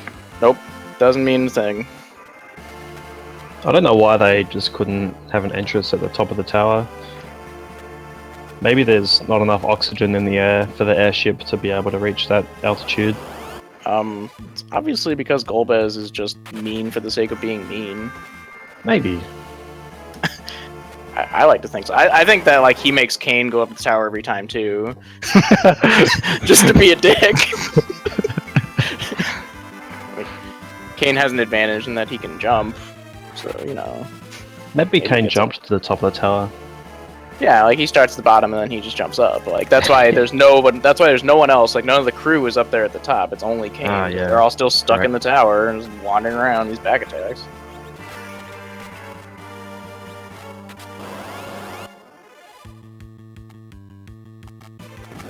Good. So this Flame Dog fight is extremely dangerous. If Teller can level up and have less than 365 hit points, and if he gets hit with the flame spell, which does like a fifth of your max hit points, and gets attacked by a Flame Dog, he can die. So you can run buffer at the start of the fight, but you have to time it perfectly, and then that way Cecil will cover Teller before Flame Dog attacks. Wow, that was a very low roll. Scared that wasn't too. Yeah. So in the dark, I think in the Flame Dog menu, you would have seen Rivers equip his sword spot with an empty slot, And the act of doing that will then kind of have like an empty ×1 in your as your weapon item, and then if you equip an item, that item turns into 2, so you can then duplicate a weapon. So he did that with the fire sword because having 2 of them is good for a couple of battles coming up, or just 1 rather. Yeah, there's a boss coming up who is just weak to fire, and having this set up helps our chances of saving like 20 to 25 seconds of text and whatnot. Yeah, And wasting the 40 seconds to get that fire sword is definitely time worth spent, especially for these next three boss fights coming up. It's just a great weapon, even if something isn't weak against fire. It's just really freaking strong. Yeah. Compared to what you have now, for sure. Mm-hmm. Just remember, through this game, we haven't bought any weapons at all. This is all dancing daggers and stuff that was really good at the very beginning of the game, and now it's kind of waning in usefulness. Yeah. Yeah, we bought some claws. Those are important. Yeah. The claws don't give you any strength, they just give you accuracy and elemental. The elemental, yeah, that's the important thing. This fight's fun. Yeah. So the underfloat is MP again, so he's got Boomerang 6 again. So Teller's gonna cast Meteor. This fight is horrible without Meteor because you have to kill the sisters in a specific order. Otherwise, the middle sister will life to both Sandy and Mindy. But with Meteor, this fight goes really well.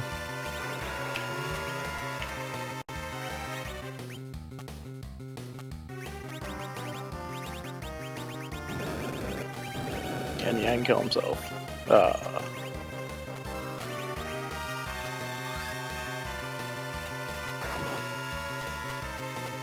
42. Yeah, right? Oh, there you go. Ah, perfect. Makes him hit Tello. Well, I guess that's something. He deserved it. Let's be He fair. deserves it. I mean, yeah. This is happening, so it's okay. He'll get his just due here in a second. So that boss is really hard casually, and in this with Medio, it's kind of a joke. And now my lone bathroom break of the first 2 hours. So please keep talking. Oh yeah. This is our favorite moment for a couple of reasons. One is that Tello's going to cast Meteor and it's going to kill him, even though he's cast it 2 times before. So 3rd time's charm, I guess. And also we get our friend Kane back, who should be level 19 if we did all of our experience shenanigans correctly, which we did. Which is important because that gives him an extra... 18 gives him agility, 19 gives him strength, or the other way around. Whatever way, he does a lot more damage at level 19 than he does at level 18. Yeah. He said this earlier, but the next fight is Valvolus, and this fight is very scripted to where he's doing everything in a particular time frame and in a particular turn order to basically never attack her when she has her tornado up, which just makes you miss. Yeah, it's a pretty technical fight, this one, and when it's done well, it looks really cool. But the idea for the fight is that Valvolus will use, when she's in tornado form, she will weaken one party member and cast Gradual Petrify on another one. But the way the turn order plays out, we'll be jumping with Kane every turn, and every second jump, Valvolus will turn back to Whirlwind, but Kane will land immediately. Which knocks her out of it. Yeah, we'll be able to skip the weak and Gradual Petrify stage. Right. And because Tornado takes so long, we've now gotten the fight down to where we can kill her before her 3rd Tornado form. Which, it never used to be a thing, and we used to We used to struggle killing her before her 4th tornado form, but now we can kill her before her 3rd, guaranteed. Hmm. So we've managed to save it's like 30 seconds or something crazy on this fight, just by having the fire sword and manipulating ATB with a kick that we talked about earlier with Yang. Yeah, this is something that Fred Coughlin noticed when he was playing this game. That because of his delays, if he had waited on Yang's first turn, that something like this was possible. And then Roth kind of sussed it out and hunted down all the little variables. And now this fight is like amazing compared to what it used to be. Yeah, it's very technical. It was already technical, and it got like even better. Yeah. We have to swap Sid and Cecil's turns during the fight, and we also have to later on in the fight. We can't do it too early, but we also have to swap Kane and Yang's turns so that Kane, after the second whirlwind, will get 2 jumps in on Valvulus's non-tornado form, Which is a lot of damage. And we do that with kicking with Yang at a specific point, which will cause Yang to go slowly and Kane to go faster. Let us fight together. No. Nice. But it also means we can't do certain turns quickly. Like Roaster's second slow coming up, we'll actually make sure we don't cast it too fast. Otherwise, we mess up the turn order. Mm-hmm. I won't say much during the fight. Yeah, you should just watch it. It's let him concentrate. Mm-hmm. I like the menu as well. This is probably my favorite menu. There's a lot of stuff to do in it, though. No, boys. We don't bother healing Sid and Yang fully because Cecil will auto cover anyone that's in weakened state, provided Cecil doesn't parry. So Naturally. Oh no. Yep.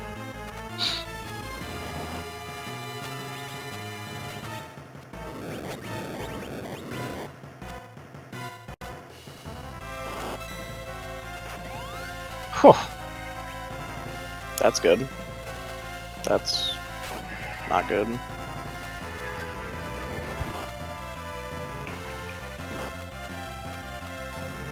Oof.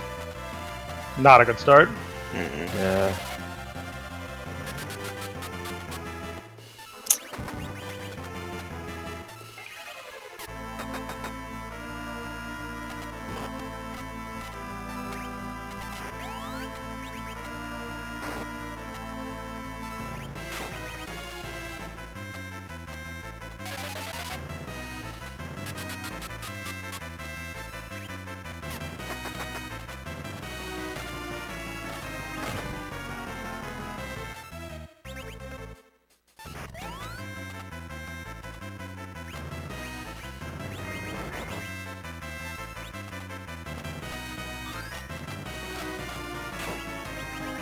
.59 is actually a good kick.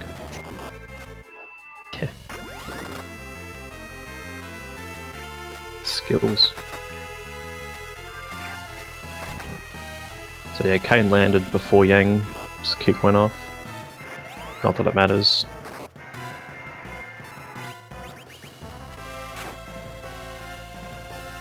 So now Kane goes before Yang in his next turn. Nice. Yikes. Even with the crazy start, I mean, it's still good. Nice. Yeah.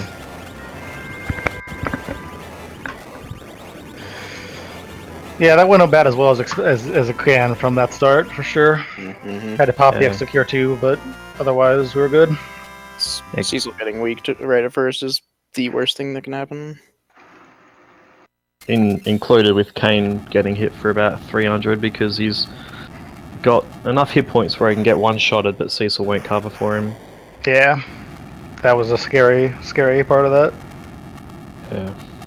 That happened in my run on Wednesday night. Kane had about 160 left and he got killed.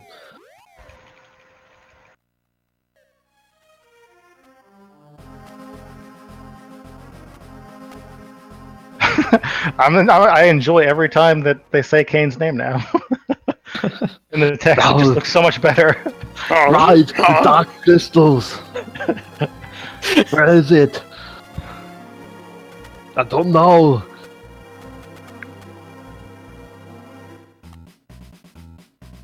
I was going to say something about the Valvalus fight, but now I can't remember. Tell the Kane to get down! Get down! Wow.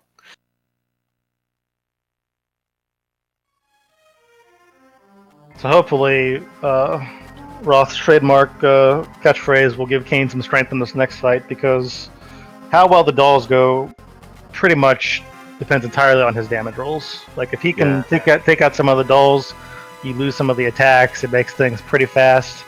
If not, then this can be kind of slow. Mm-hmm. Every strat always combines speed with safety. Every time. Yeah, it's probably one of the most hated fights in the game. It used to be feared because Kane was like a weaker level, and he also only had the wind spear, which doesn't really do much damage. And the dolls hit for a lot, so because of that, Cecil gets whacked a lot, and he can you had to throw a lot of Cure 2s on him. But now it's at least better. You don't have to cure Cecil as much. In casual play, it was another one of those puzzle fights where you go back and forth between the forms until you actually figured it out, and so you were just even weaker, keep going, and they just wear you down. Yeah. Yeah. If you don't kill them in the right order, then everything can go to the big doll, as we call her. Big doll. Who can pretty much just one-shot everybody in your party, except back row Cecil. So that's bad. And actually, I was working on a route for a while that had Berserk early here. We couldn't really get to work with the grind fight, but in that one you'd actually want to summon Big Doll. Just because you could kill her a little quicker, get more experience, and but yeah, this is what we got here right now, and it's fine. Yeah. It's fine. It's not quite as exciting. Yeah, but Berserk and Kane can go nuts is hilarious. Or Cecil. Narg! No! Get down! Oh yeah, story. The underground opened because reasons. Because we threw a key down the drain. And now we're going to land in front of a castle because story. Drop this key down this well. Hope nothing bad happens after that.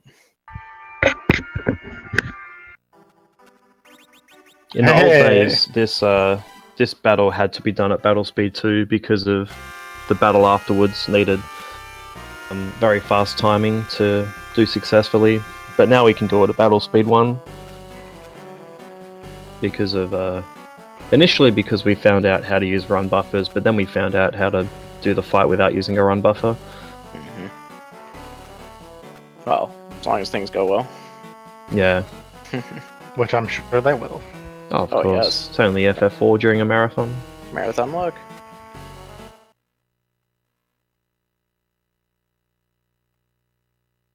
But there were 4 crystals above ground, and there's supposedly 4 crystals below ground, so now we're trying to save the crystals from Golbez.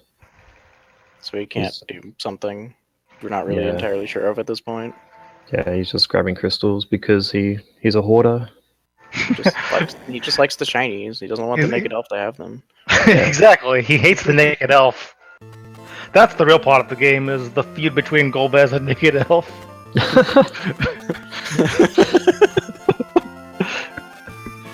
Then once you kill Naked Elf, Golbez just gets too much power. He's out of control. You gotta put him in his place.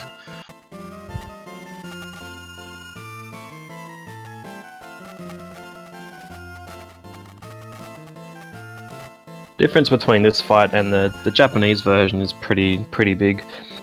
Only half the dolls have boss flags. I forget which. I think the blue dolls don't have boss flags. Yeah. So you can grab an item in the Japanese version called an hourglass, and it will stop all the enemies think it stops all of them. Yeah, Yeah, it does. it does. And then that way you can kill the 3 red dolls first, and then focus on killing all the blue ones. Good rolls. That's why you have him Baby. kick. Yeah. It's so much easier to have good rolls with Kane when his range can be so much lower. I'm not sure what's faster, like kicking with Yang or attacking with him. Well, it's just like you have to guess whether or not Kane's gonna one-shot the doll. In the case Yeah. of you want to punch the one that isn't going to die, and then you let Kane kill the one that he is going to kill. Yeah. But obviously that doesn't exactly work out when you can't see the future.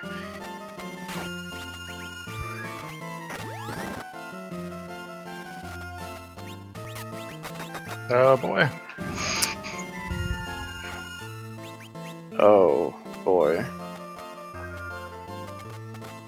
Oh boy.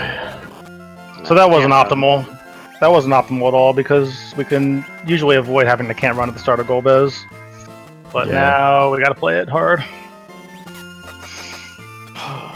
Yes, send out your Jordan thumbs. Or Yang. Oh man, that's really bad actually because now he's not gonna be. He's not gonna have the level for Luge. Yeah, that's really tough. Mm-hmm.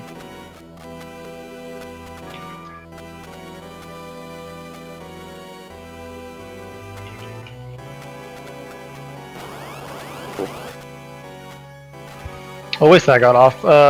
If you don't get this jump off, by the way, like Golbez is terrifying to fight. He will. He when he gets control of himself, he will spam Virus and Lit 3, and he can end a run really fast.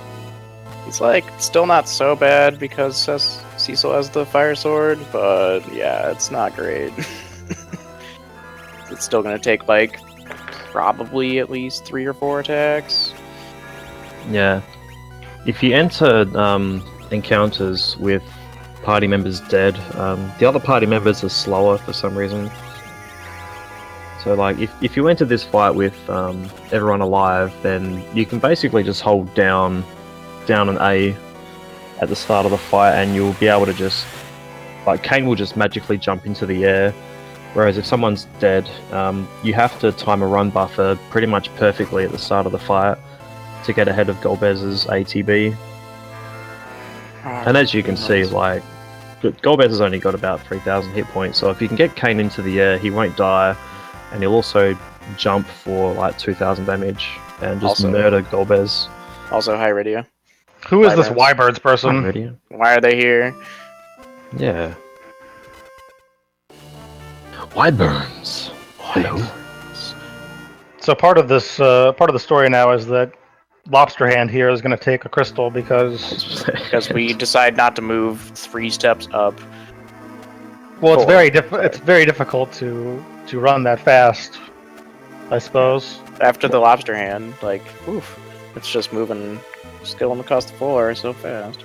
Well, it's turn-based. They can't actually move, and if they do want to run, they run away from the enemy, not towards it. Mmm. So skills. Can Kane jump towards the crystal? No. Would that be acceptable?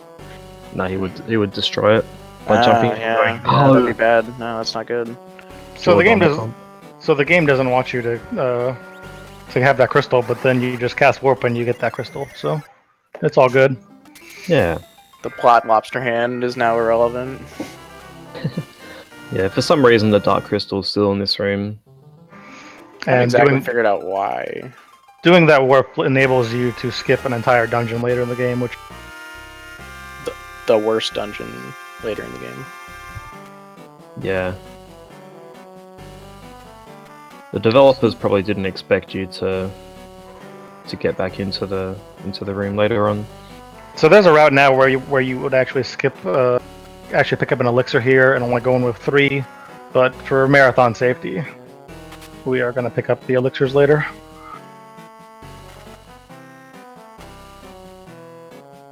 That's probably wise. We just need Rune and Wizards to boost our magic stats for a couple of the boss fights. especially for Racer. We need as much, need as many stats on Racer as possible for the end game to at least give ourselves a shot at beating Zeramus. Like we said, suicidal, but it's fun, and that's what you're here to watch, right? You don't want some boring edge run. Of course. Screw that guy. Well, that's why we didn't even have an option to. We were just like, no, this guy's a loser. Well, his name is Dedge in this run, so it's okay. He smells. He smells. I still run newbie edge route. It's okay. Is that 4 extra steps at Dwarven Castle? It is, yeah. That was. So yeah,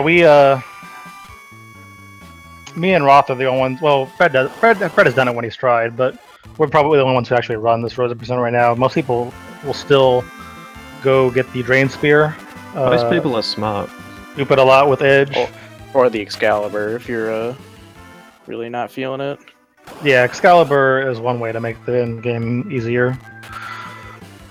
Still not 100%, which is crazy, but. Yeah, you need so many things to go right with Racer Percent. What is with this? This is Final Fantasy IV. This is just what it does. Baby. But that's like, I don't know. I don't even know. I've lost count too, yeah, so it's fine. Actually, the tower back attacks was nice to you. It's the crazy thing. There was one, yeah. There was one, yeah, but that's like very uncommon. The tower and also Dark Elf Cape are both nice. Mm-hmm. Everything else has been just brutal. Been awful. Hey, speak o' the devil. It's okay. We're almost gonna fix that problem in like, I don't know, 20 minutes.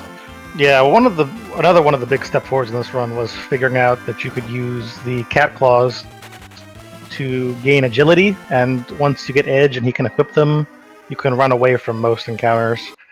That's why we make it a point to go out of the way to get them. All but 2 encounters? 3. 3. Yeah, right, 3. Yep.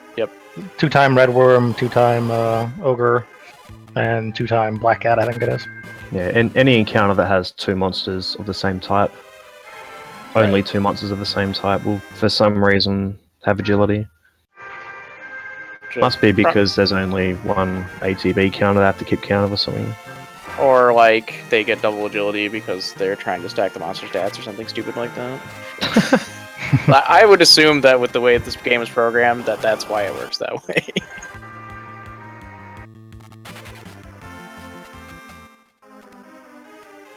Every monster stat is programmed in a dumb way, which is why the grind fight works.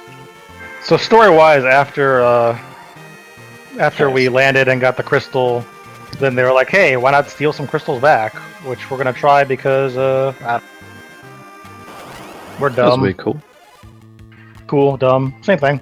Because we can, I think, really is opportunity more than anything else is why they're doing it. But whatever. Cool. Yeah.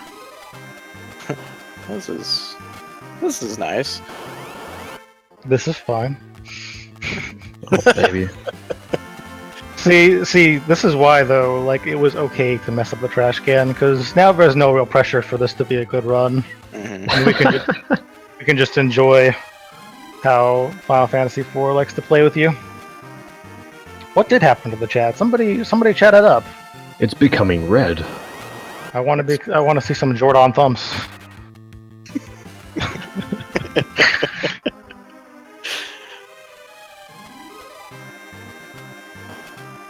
Roth, do you actually, like, when you were growing up, were you actually aware of who Michael Jordan was? Yeah. Okay. I was trying to type something else in chat at the same time. So be right back message, and I Jordan. Whoops. I'm just saying that because I don't have any real gauge of how popular he was in Australia at the time. It was pretty popular. He was more popular through NBA Jam. Ah, yes. Oh, that makes sense. Yeah, that game rocked. Boom shakalaka! I had it for Sega Game Gear. Nice. That was a great handheld that I owned exactly 4 games for. Nice. Yeah, it's a shame. Oh well. Hey, look, Kagawas. We have a lot of them now. Even though we only need 3, but you can either do 2 or 60,000. So take your pick, I guess. Yeah. So this Yeah, fight is another one like Kalbrenner, where you need to kill both parts at the same time, otherwise bad things will happen. Yeah, we'll probably take it safe here. There is a way to make the first phase of this fight a lot easier, but it involves getting good rolls. Yeah. And we don't like relying on good rolls because FF4 doesn't like being nice to us. Yeah. Yep. These monsters have weird amounts of hit points, like 3,784 for a boss or something strange. I'm not sure why.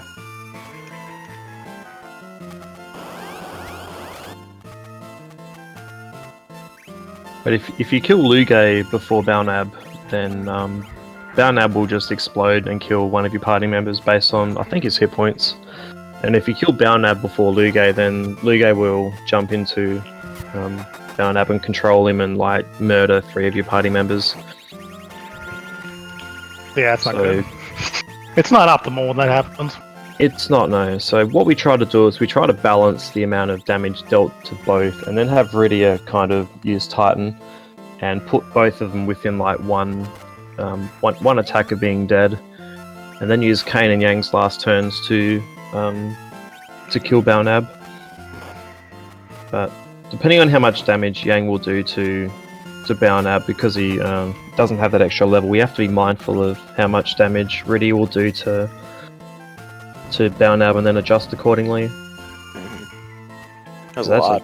That's a really good roll. That was very, very good. If it Yang actually had- balanced out. Yeah. Mhm. If Yang had an extra level, that damage roll probably would have killed Balnab.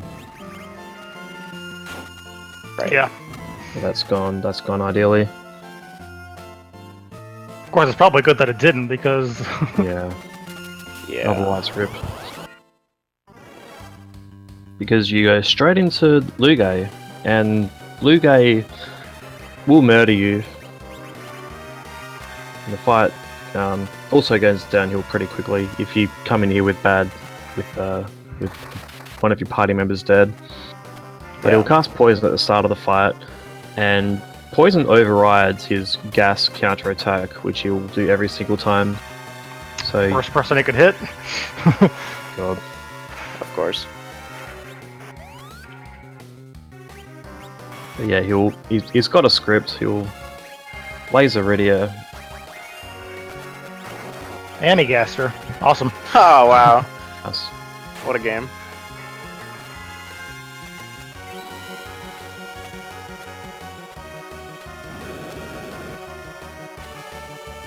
Now, Lugay's, I think's got 6,600 hit points, and his laser attack is dependent on his hit points.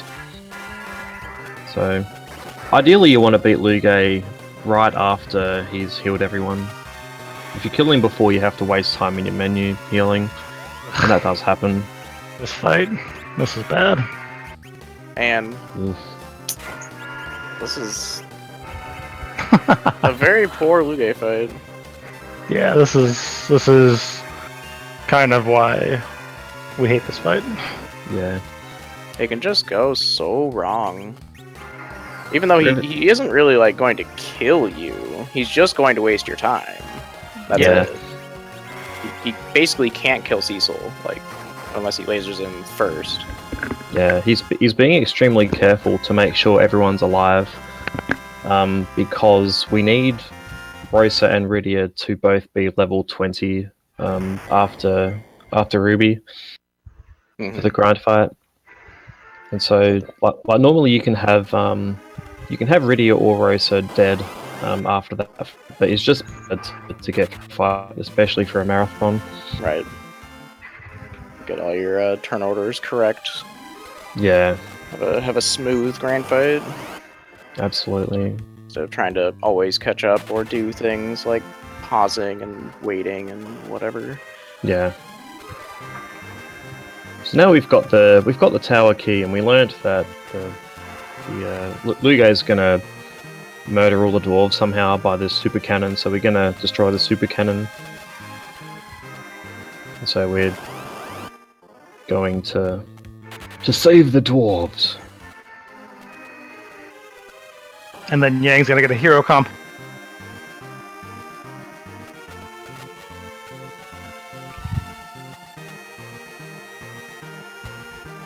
Yes, Yang decides that it's better if he goes in there and does bad things to the cannon. Good ATB on this fight. I like. Well timed. I like.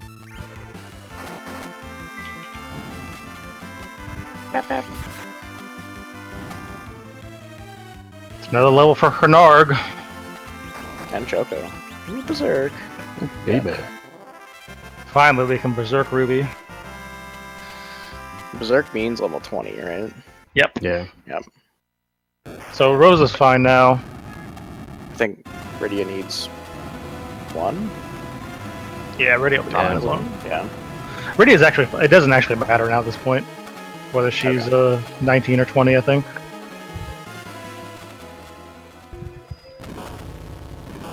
So if you're holding up after this little cutscene, you can accidentally enter the imp room again and softlock.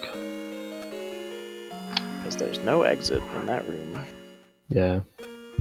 It's a really good way to die. My favorite softlock though is once you get out of this next airship cutscene and you try to menu, it will just completely softlock the game. Really? Yeah. True. I did not know that. Well, after you get control of the airship.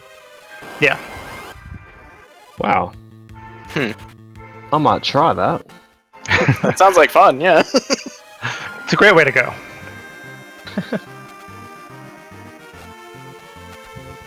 That, Oh yeah, you can Jordan thumb for Yang too if you want to. Jordan. I mean, you don't really have to. He's, spoiler, not dead. But still, we don't know that. Yes, we do. We really, really do. Because no one dies in this game. Apart from Teller. He deserved it. He was already dead. This run started and he was dead. He's dead to me. He's been dead to me for a long, long time. So I'm sorry for giving spoilers for a 25-year-old game. My 24. bad. 24. 24 and 30 or whatever, 32 days left. Hey, Draven. So these little rooms in this tower have an encounter rate of 63 encounters every 256 steps. I think it's 63. That sounds accurate. Yeah. I think it's supposed to be like a little reminder of FF2 where they have those silly rooms that don't have anything in them and you have 73 encounters before leaving. Oh, it's like the giant hall in FF1. You Yeah, do fight okay. like every second step, and you go down it and you get like one treasure chest and has like a heal potion in it or something. Oh, baby. It's pretty good. Square likes a lot of gotcha moments in their dungeon design, like the entire sealed cave. And yeah. Sealed Cave has a weird encounter route as well from memory. Well, and I like think it's like 4. but if you don't know it, you just run into every door, and you fight all those stupid mouth doors. Yeah. Mouth doors. Nice.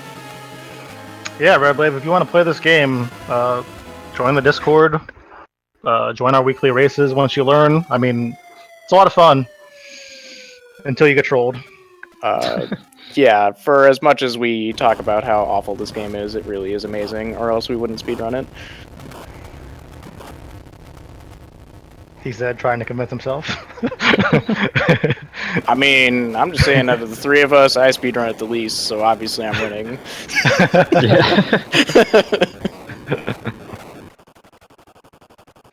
This is for Super Nintendo.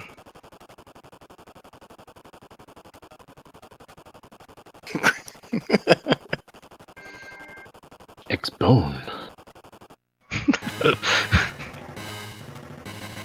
Oh, I'm sorry, yes, we're talking about characters that actually join your party that die. Emu could work too, yeah. Speedrun on emulator actually isn't bad on Super Nintendo games most of the time. If you pick the right emulator.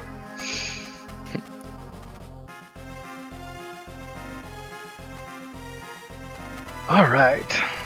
So we've had a pretty easy step route so far. It's going to pick up a little bit towards the end of this run. We're going to have a couple of 40 to 50 step segments. That's too bad. Baby. Yeah, well, we spoiled the story, but to be fair, we only spoiled the story that it is in our head. Like, I think if you read the text, the part about the naked elf and Golbez's feud isn't actually true, but it should be true. But it should be true, yes. Yeah. It's like, they just didn't get it right in translation. That's Yeah. what I choose to believe.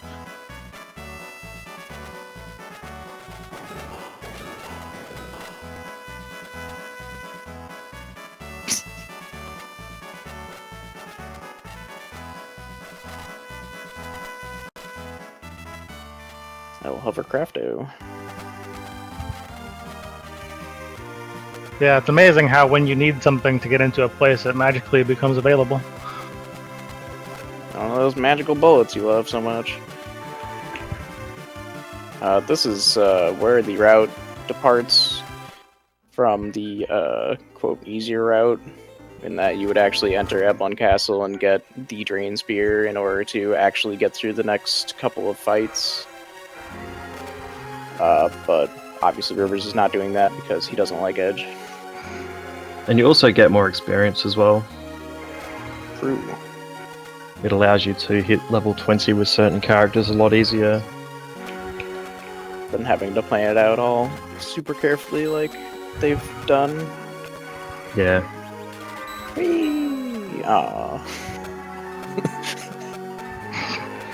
You wanted that one to be longer? I get excited for steps, and then it was like 8. It was 12. Oh, okay. 12. I can't count. No, the next one is going to be weird for me because is steps when visiting the king, like the second time you're back. 46 of those. Baby. Huh. Yeah, a lot of these routes are kind of brand new now because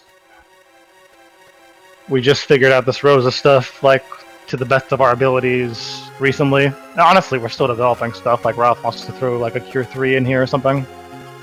Yeah, I heard that on Wednesday. Yeah, the more danger, the better. Ideally, only one elixir is needed for Zeromus, but you'd have to be an idiot to try that. So, both of you. Yeah. Right. Pretty much just us, yeah. I'll try it, don't worry. We're gonna get there. I just want to die to Zeramus a lot. Sounds like fun. So this is one of the great moments of text in this game that's totally butchered in the newer ones.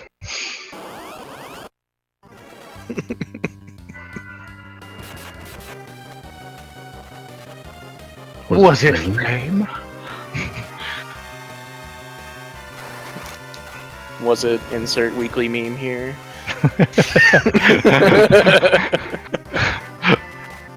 I will show you how. No. It's not coming up. You can't make you a thing, Rivers. You can't make it a thing. So yeah, we backtracked and got those cat claws. This is the moment we were waiting for, and now back attacks will have a lot less meaning for us, which is, nice, or would have been nice about 3 lost minutes ago. Would have been nice about, I don't know, 2 hours ago? Yeah.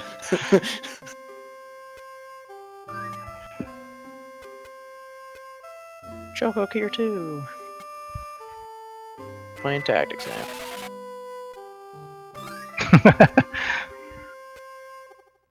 I'm a fan of Chocohook here.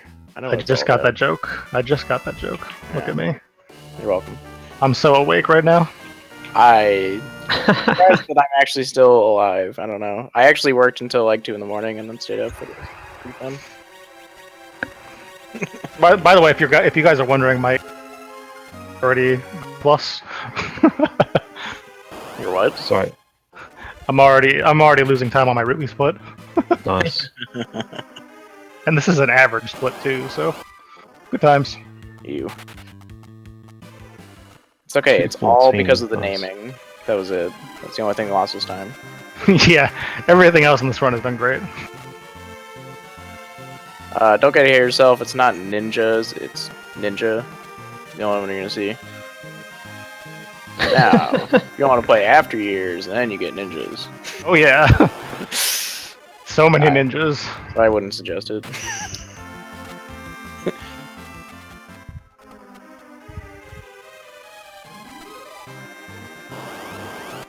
Well, even though we're all half awake, I'm glad you're all here with me, enduring this run.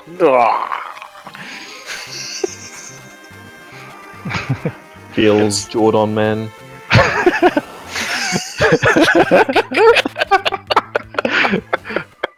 Jordan feels. Jordan feels. So okay. So this is just me probably, but now that we've got Jordan established, I'm thinking of Jordan as like Zordon with the crying Jordan head.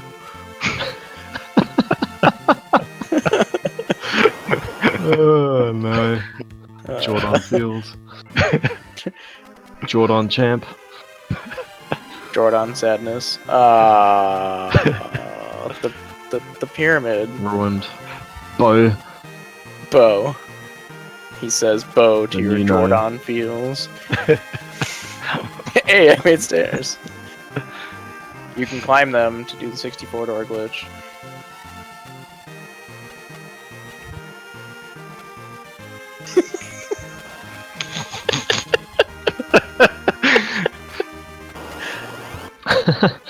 Everything is hilarious at this point.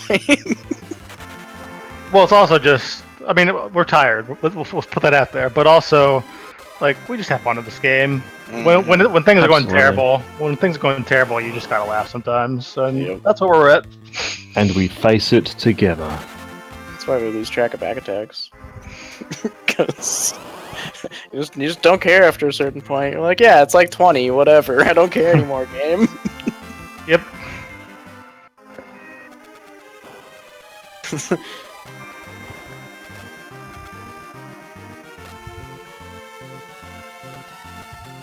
More Jordan thumps for mom and dad.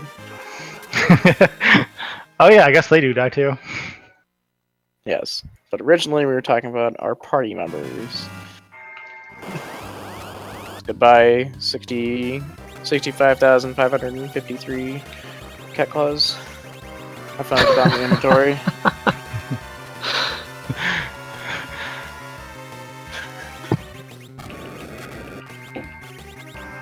I wish you could run away from this fight. Yeah, this is one of the hardest parts of the game right now. It's pretty much mean, all inventory management.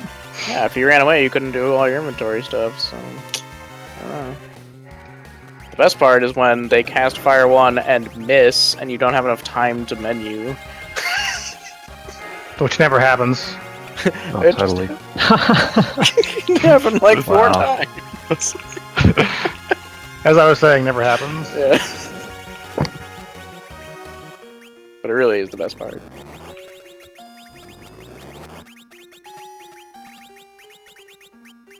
Oh yeah. Awake is...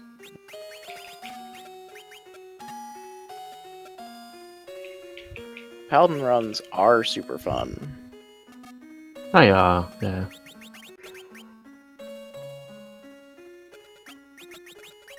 It's a great way to introduce yourself to the speedrun of this game. We can take more of you in to our fold.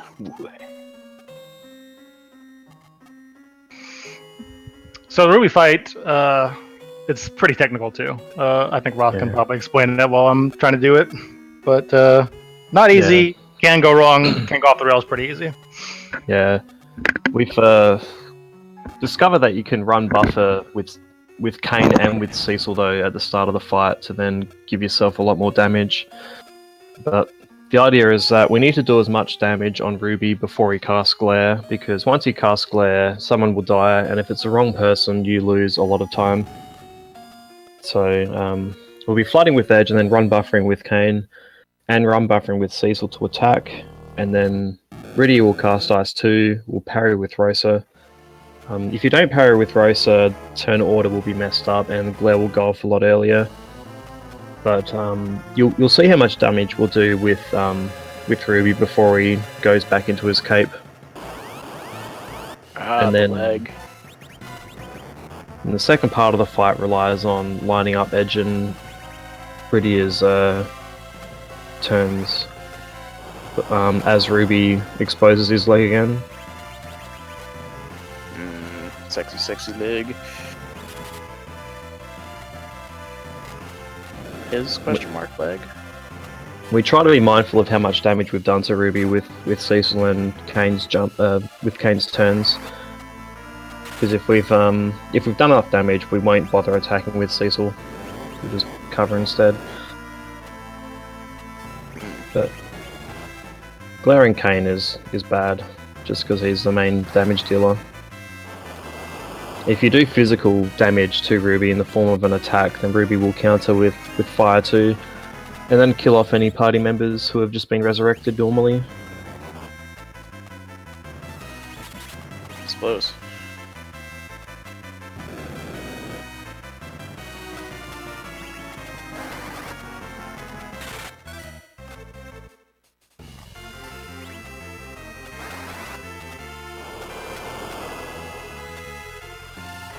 This fight with Drain Spears goes normally quite flawlessly. It's easier because you don't have to line up floods, but you still have to line up the Ice 2s. Yeah. So your turn order matters a little bit less, but it's still a bit technical. Yeah, Ruby can be a sub-minute fight with Drain Spears, which is faster than Mist Dragon. Yeah, Ruby pretty much goes into two categories. The one where he glares Rosa, Cecil, or Edge, which is good, and the ones where he gets Kane already, which is bad. Yeah. And that, of course, was a Kane glare because this is Final Fantasy IV.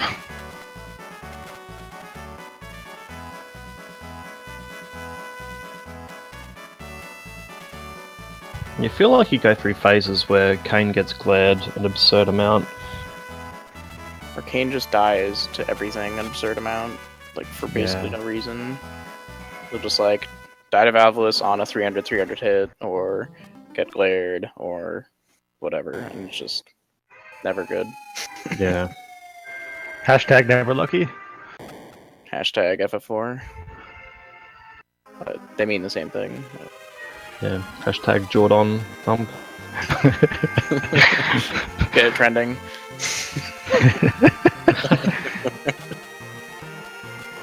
She did. Yes. Yeah, apparently the story explanation for this is that they age faster in the underworld. My preferred explanation, of course, is reasons. I choose to believe the Fire Emblem method, which is Deep Realms. They Some solve sort of- all of your story problems. Some sort of relativistic effects.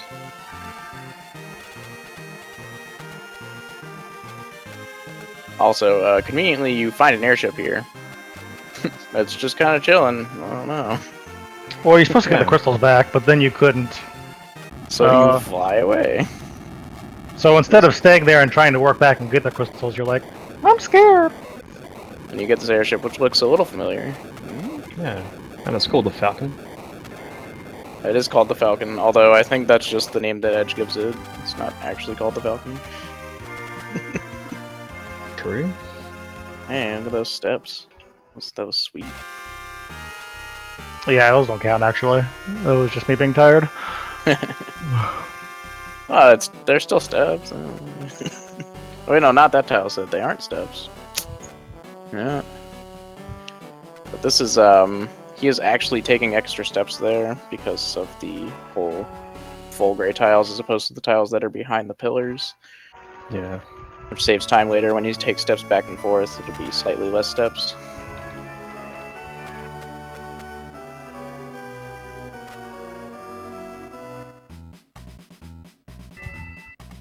Sid's going to fix your newly acquired airship, which he planned on doing anyways, to go over the lava so we can get this last dark crystal back that we already have in our inventory. Yeah, so this is a part of the speed combines a whole lot of cutscenes for the next 10 or so minutes.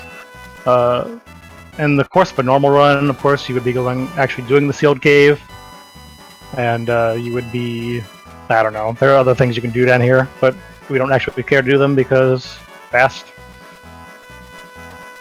And Jordan Thump happened, and that's all you need to know. Yep. You'll notice that Sid is, cool. He does everything apparently, except for fight well.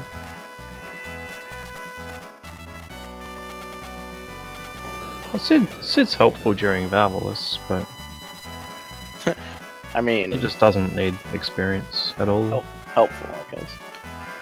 How do you skip sealed cave in the Magic. when you first gain control in the dwarf castle after the Dolls fight and Golbez fight, you warp into the crystal room and grab the crystal, which means when you go here this time the crystal's in your inventory and that's all it checks for. So you just walk up and then it assumes you beat the cave. Yeah, and you can't cast warp in the dwarf castle or to get back in the crystal room in the other versions. That's why. Yeah, they figured it out. They were like, "Hey, this happened." they're like, this happen is probably not what we intended. So you walk up and you're facing down and Get down! Come back to me! Get back to me! oh, that was a live one here. No, alive. I'm no longer in control.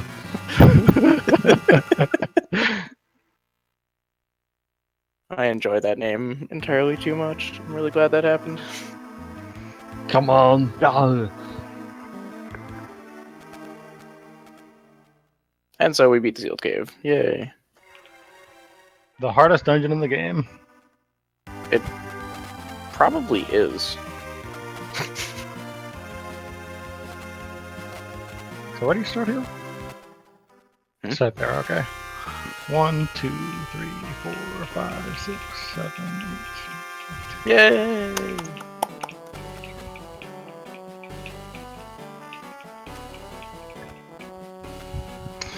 Yeah, so that was more step routing in a very awkward place. One I've never done before, actually, so... And that was a good thing you paused for it, because that's just... you don't want to screw that up. Yeah. Gotta hit your grind fight later, and that's important to getting it in the right spot. Was that 44 steps? There was a 46.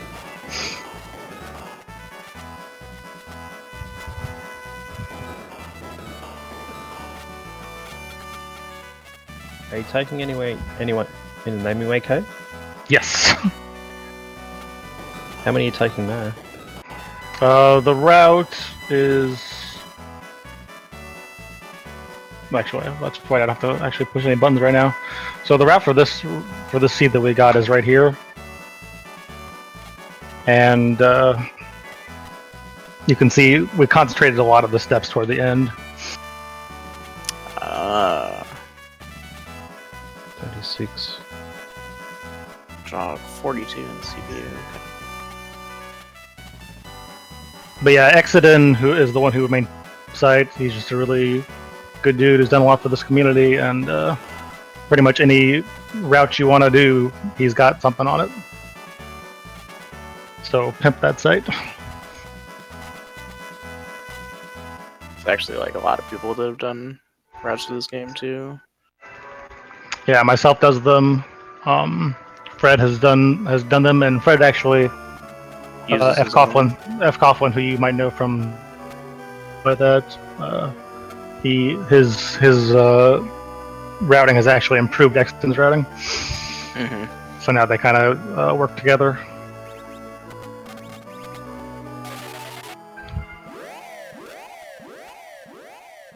Now we have a drill for reasons. And you can land here because reasons. What? Oh yeah, you can totally land there. You didn't. You went one step not far enough. Yep. Oh yeah. Oh, Absolutely. baby. It's only a 3x3 square that goes up, not the full lower part. Yep. Jordan. That on you. Or Jordan landing.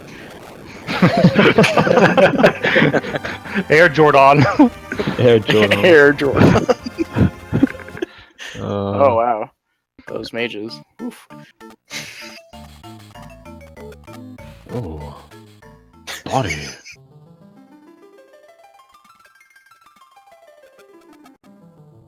We've seen this before. It's a nice story about being born from a dragon. Which of course was translated beautifully, and wasn't at all butchered. I don't even know, like, that's like has nothing to do with the story. Sure it does. There's a mercy. There's a dragon. The dragon is naked and protects Crystal. You know how this goes. That's not it. Well, I guess he is the dragon, huh? So the Dark Elf is the true hero of the game, is what you're telling me. Pretty much. The naked true hero. I mean, he does fight Golbez as well, so obviously he has to be a good guy. Yeah, you'll see in a bit that a lot of the old bosses that you fought in this game come back, but Dark Elf doesn't because he's on your side. He just got mad because you played music in his place, and he's like, "Dude, come on! I was having my own jam here." Yeah, Dark Elf is a classic rock band, and he doesn't appreciate this music. This game is really coming together in my head now. Like, it's all making sense. Can we write this canon down? Like,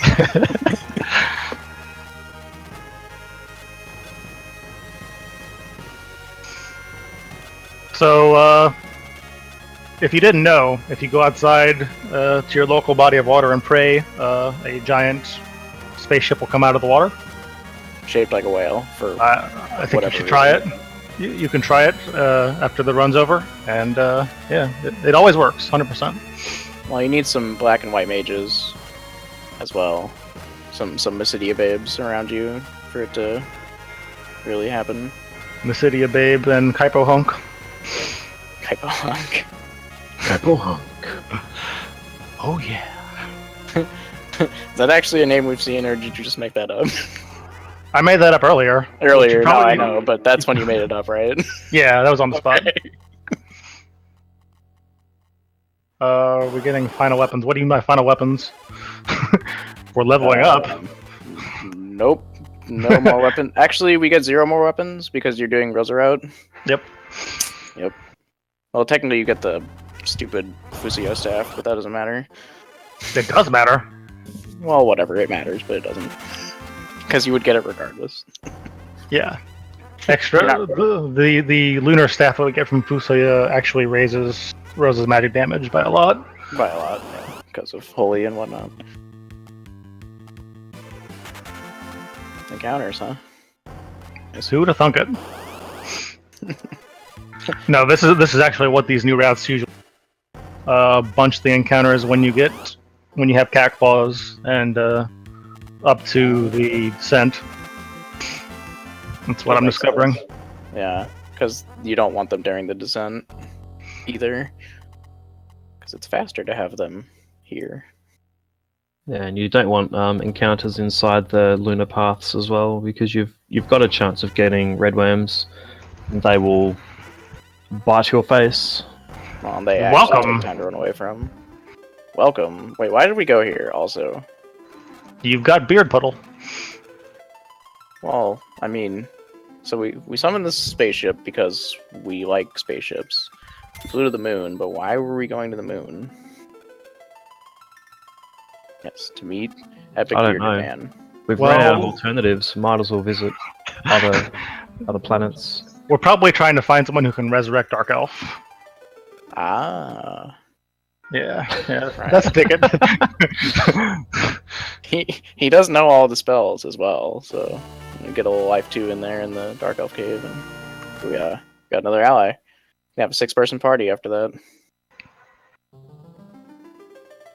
And when you have a 6-person party, nothing can go wrong in this game. Nothing can go wrong. Like Bigan joining, not really.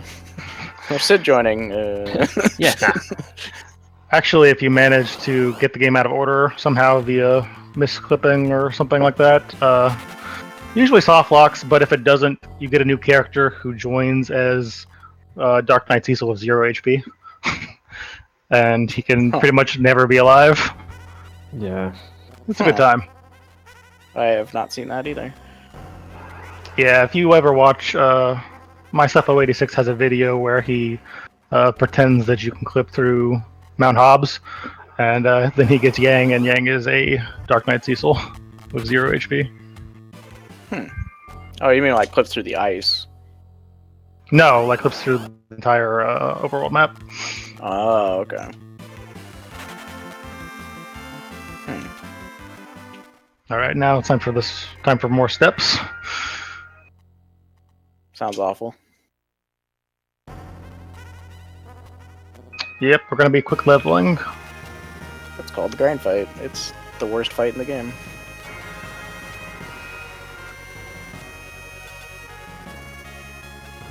Oh, hey Wells.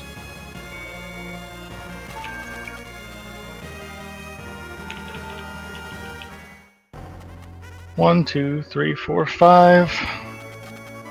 1, 2, 3, 4, 5, 6, 7, 8, 9, 10, 11, 12, 13, 14, 15, 16, 17, 18, 19. Okay.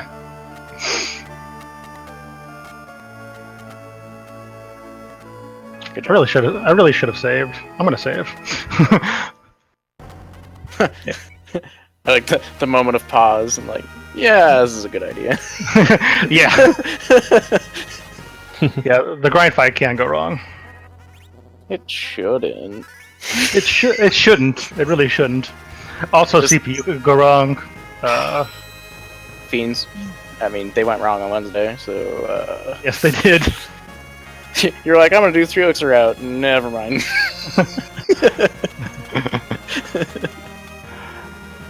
Yeah, I had no choice at that point. I guess I could have just tried to finish 1 elixir, but that would have been really dangerous.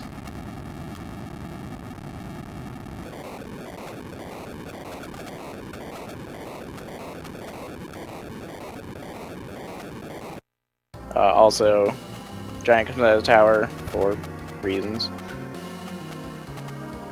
I like to think that this is Dark Elf before we get him back on our side. Clearly. Thanks for stopping, Wells. Sorry I didn't acknowledge you in the first place. I was trying to count. Hey Wells. Wells is a good dude in these streams. No baby, 42 steps at CPU. Yeah, I saw that. Whew. None of that. You're almost done. Sort of. Until everything goes wrong, and you have to do it twice. Which will not happen, because clearly every bad that is just setting up for the fight. Of course. Good morning. It has been a fine overnight.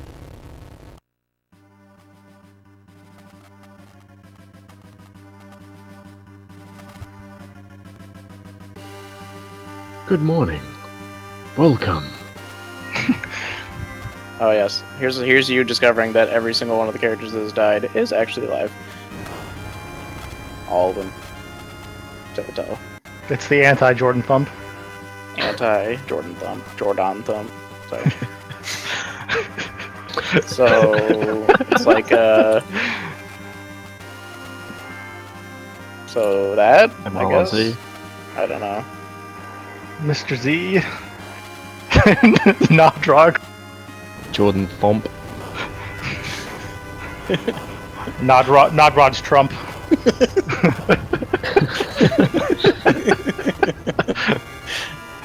I guess it's the anti-thump. I don't know. Seems likely. Logically, it all makes sense. That's all we're saying. Just think about it. This time in the morning, everything makes sense. Epic bearded man. So yeah, we're going in the giant. Into the giant. Good luck. Good luck with this segment, Rivers. Yeah. Thank you. Have fun with the grind fight.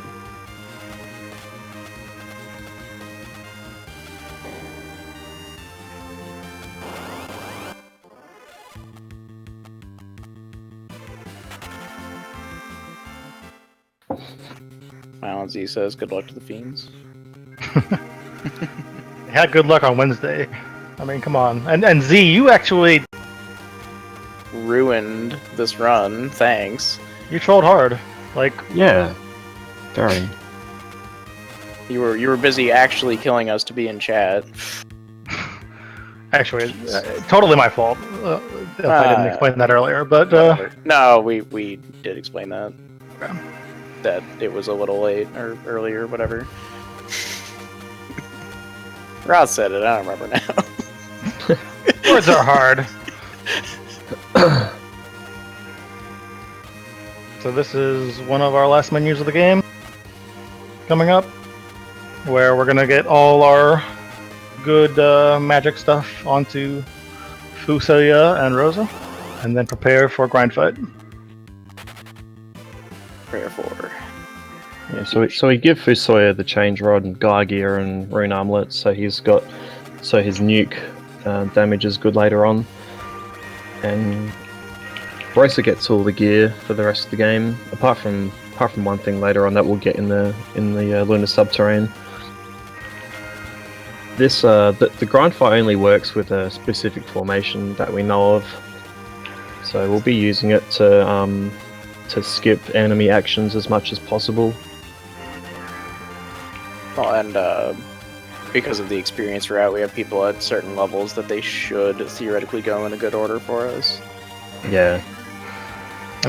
What is this? Yeah. That's Yeah, fine. it's the next. Yeah, you're good.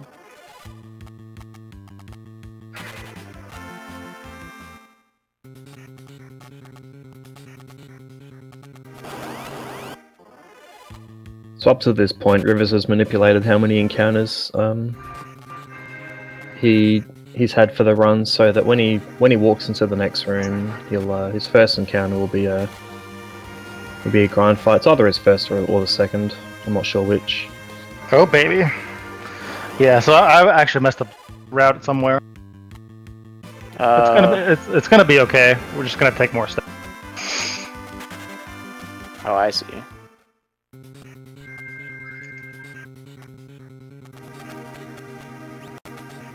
Yeah. Take a lot more steps.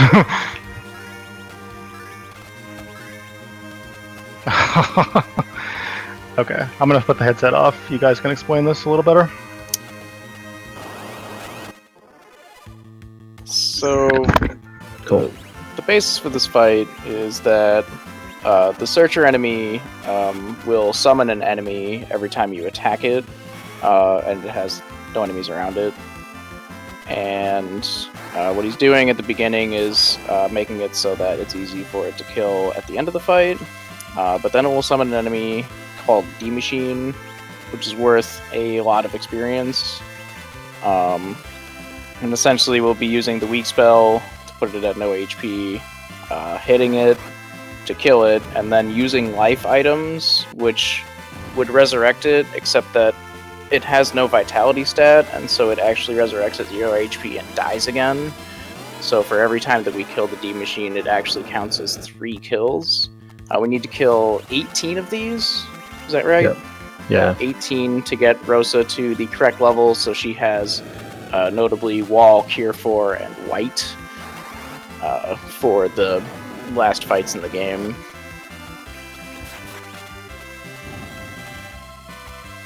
Otherwise, I mean, that's what's going to happen the whole fight, is that now he should have his turn set where he summons a dragon, casts Weak on, attacks it, uses 2 lives, and nothing else happens.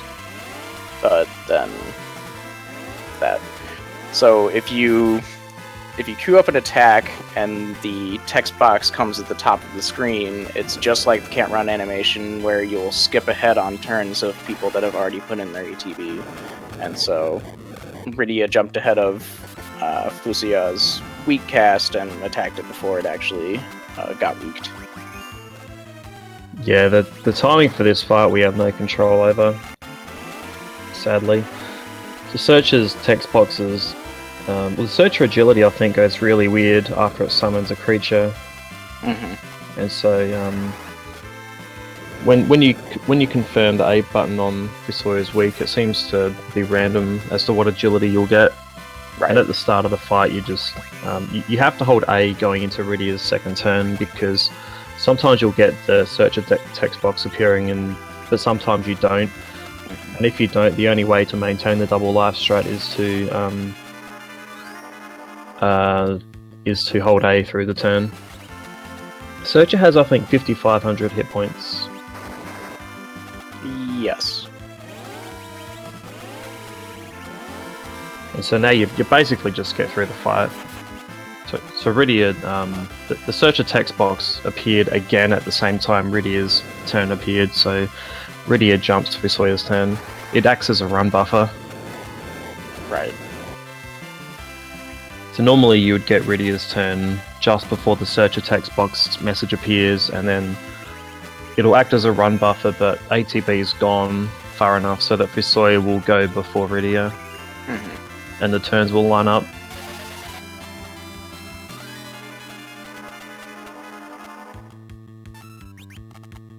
What you do at the start of the fight also depends on whether you get a back attack or surprise attack or strike first as well. Like in a normal encounter, you would just parry with edge and then use Quake straight away. But if you get a surprise or back attack, you have to wait on Edge's turn until everyone's ATB is caught up and then parry. And if you get a strike first, then Fusoya will actually go first. So what you have to do is you have to use like Lit 3 or something, that like just a spell that's got long casting time, and then parry with Edge really early, really quickly, and actually swap those 2 turns over. And then you can revert back to the Quake strat that Rivers used earlier. I see. It's very technical, this fight. A lot's gone into understanding how it works. And obviously it's a very important fight, since it's where you get all of your power for the last 20 minutes of the game, or however long. Yeah. And every round of D machines you go through is like 25 seconds. So you want to spend as little time in this fight as possible. That's why getting the double life, being able to get the double life is good. Yeah. But if you don't, there's still just, you know, go through it the quote-unquote less efficient way. Yeah. Yeah. So he's casting weak on the Searcher because Royce is going to be hitting the Searcher. And that's He the also- other. Sorry, you go. He also switched rows because from the back row she's likely to miss. Yeah. I mean, she's still likely to miss in the front row, but she's at least got more of a chance. Mm-hmm. And you don't waste any time doing it, so you might as well. Might as well, yeah. She's not gonna do anything anyways. Yeah.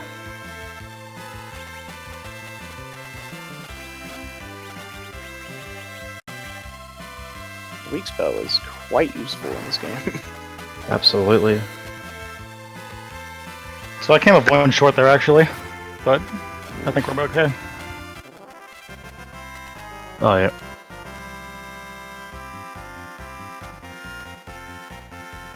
Yeah, the pesky text box was not nice to you. No. That was pretty brutal actually. Twice in a row. Pretty nice. Yeah.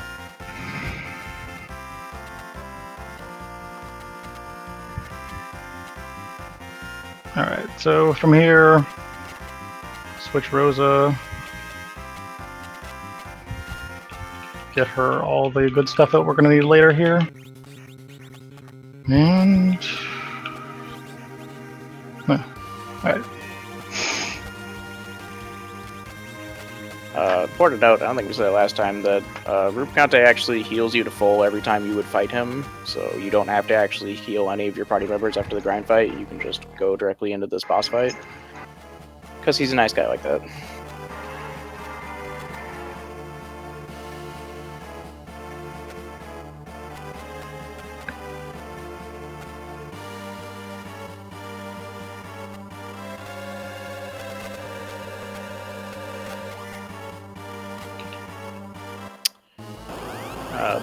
The basis for this fight is basically you're fighting the 4 fiends all at once, but obviously it's only one on the screen at any given time.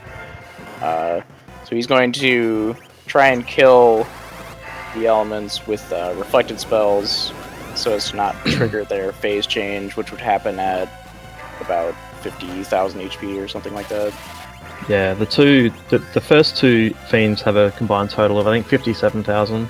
Mm-hmm. If you direct damage them and put them below 11,000, then they'll refill their hit points and go to the second lot of bosses. Yeah, like Riz said, we're going to be skipping all that. What we do in the fight is we cast a nuke and 4 cure 4s and a fire 3 spell. And we look at the average damage that the cures and the nukes do, and if it's above 7,400, then we can direct fire 3 the last attack. But otherwise, we're going to be using it. It's not happening here. I saw You can 2 already see. 66s, so yeah. Yeah. So we're doing a different strat. We can either reflect a nuke off of Visoya, or we can line up Ice 3 and then direct Cure 4 instead. We'll play it super safe here. Might as well. Yeah. Throw a wall on Rosa instead. Yep. But if we're in the first form and we direct if we direct damage to below 11,000 and it's still in Mylon Z form, there'll be a phase change to Ruby, but no HP refill. So we do have room for one mistake, but the problem is that Ruby casts brutally quickly, and so we don't want to accidentally trigger into that form too early. Yeah, if we can help it.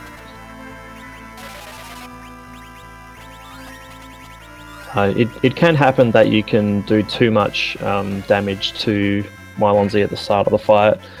The nuke can do like 8,500, and so can the Cure 4. If you do too much damage, you'll phase change to Ruby, which we have no control over. Yeah, that would be really bad, so I try to...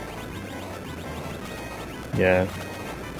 So right now we're getting the menu ready for the rest of the game, so that when we get the white gear later on and the ninja start, I'll just go right to the top of the menu.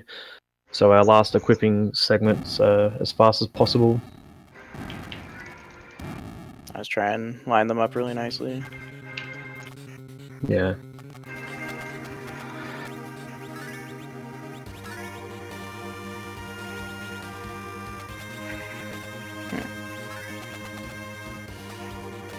So CPU fight is it's dangerous in this route because Roaster's not guaranteed to kill or do enough damage to CPU, but we hope and pray that the fight goes well. What an opening. What an opening. Yeah. Well, That's what you want to hear. That's this route. The CPU's got like 20,000 hit points, and it's got an attacker which will attack for like 10% of everyone's max HP every time, and the defender orb will cure for 2,000. So how we do the turns is that we do them in a specific way where we do all the damage at once after the defender's done its remedy, and we hope to do 20,000 damage. If we don't, we do have a couple of attacks we can do, but the CPU is going to be doing a couple of attacks which will do max damage to 2 of our party members. So while we can survive, we don't want people dead. We don't want Cecil leveling up here, is what we're trying to say. For some reason, Cecil's agility affects everyone else's agility for some weird reason. To the extent where if Cecil gains too much, then Kane, the amount of attacks Kane will do during zero miss is going to be a lot less. Actually wrecks the fight completely. That's bad. Oh, thank you. Wow. That must have been a great Titan.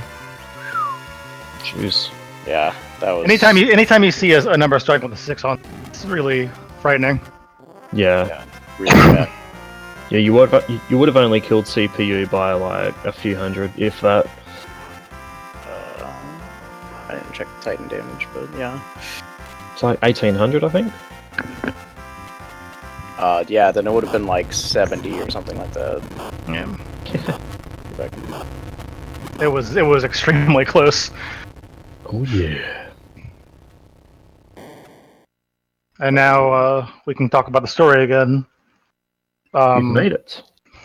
Fusei explains to Golbez that Dark Elf isn't his enemy, but his brother. My God, spoilers! Pitting brother against brother. And then we get Nar again, Oh, Because we trust him now. who will never betray us again, only because we're almost out of the time of the game. Right. See if I can do math on your CPU fight while we're waiting. Yeah, this is like a 3-minute cutscene. So if you guys have anything to say, if there's any donation, plug something. This is a good time.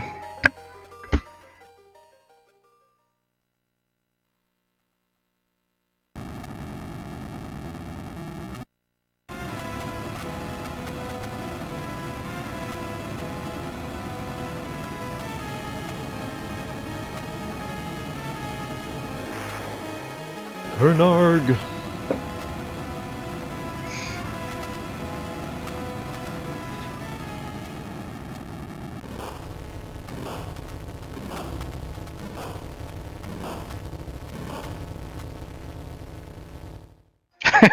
Kubi Woe.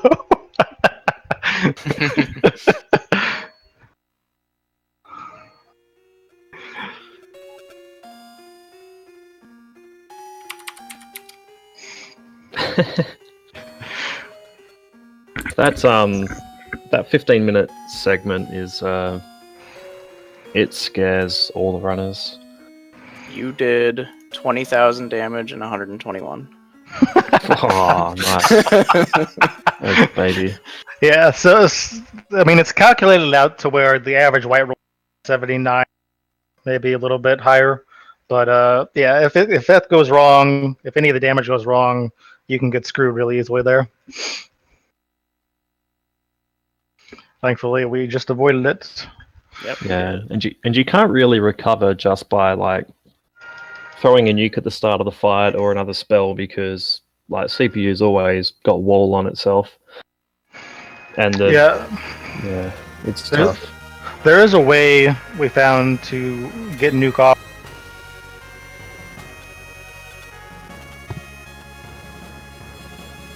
Yeah, but it's difficult. We found that out when I was trying to grind on the CPU, which, while technically possible, is probably about like 50 to a minute slower. I thought you said 52 minutes for a second. No, that's just if we try it in this run, it'll be 52 minutes slow. Yeah, That's actually trying to find a grind fight and killing one D machine each time. yeah. But it's another donation incentive which is possible, because now there's 3 different ways to grind, and there's also, you can either choose to level up Edge or Rosa, and then you can choose to have either Drain Spears or Excaliburs for the end of the route. So there's possible donation incentives for the end of the game. Yeah, you can also make it so that you can level up. bouncer 3 minutes, and bounce. Then you level Rosa's wall up in CPU, and you can have her bounce it. Yep.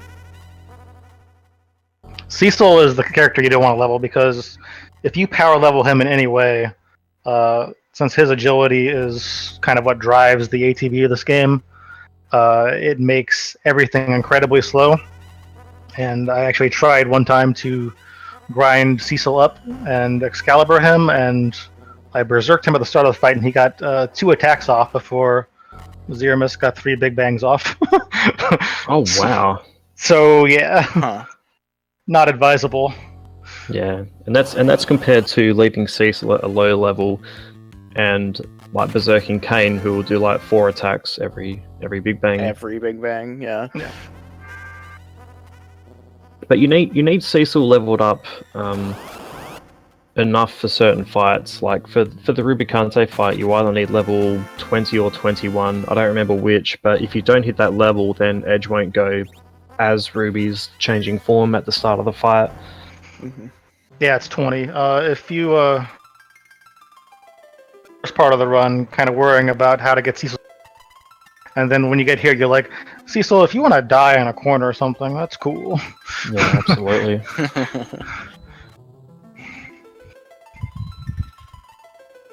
But yeah, Edge route, Rosa route, Rydia route, all viable to varying extents. Rosa's fastest if you make it work. And then, of course, no matter what you pick, Kane's going to be leveled up with them. Yeah. Kane's special like that. I mean, no! Duh. I mean, Yeah.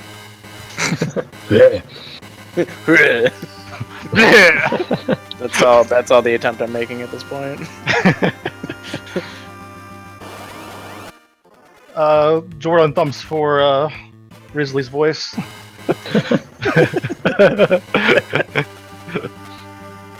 So now that we're in the lunar subterrane, we'll no longer get any back attacks.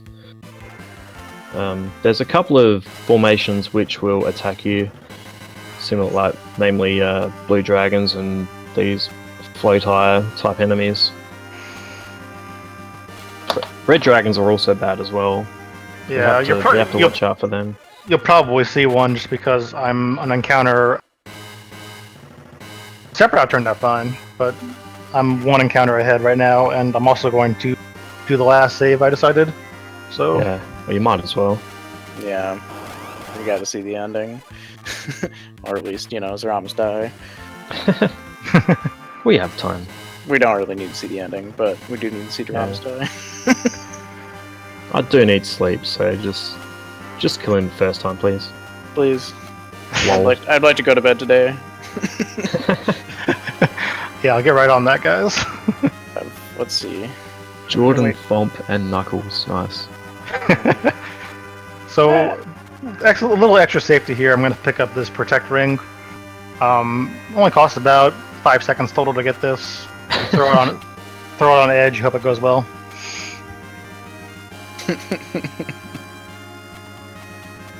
Yeah, I've been up for 18 hours. This guy could be whatever he is now. Oh, I'm a sloth. It's okay, I'll go to bed. It'll be fine. So the Also- protect ring, I believe, will be put on Edge. Yep. 'Cause Edge, It's he's basically got just less to than try. 1,000. But yeah. You're just trying to make him survive Yes. Big Bang. Yeah. Fossils. If Rydia or Cecil get nuked, you need Edge to survive to have a chance of doing the fight well. Sorry, my favorite enemy's coming up. I just want to be loved.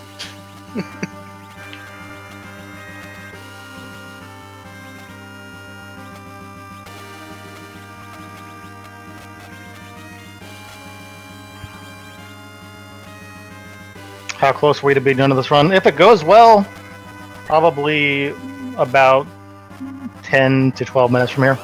Yep. If Yeah, it we're doesn't, almost there. if it doesn't, then If it goes half poorly, it'll be like 18 minutes. yeah. If it goes if it- really poorly, it's like, I don't even know. it goes really poorly, we're probably adding on another 10 minutes. Yeah.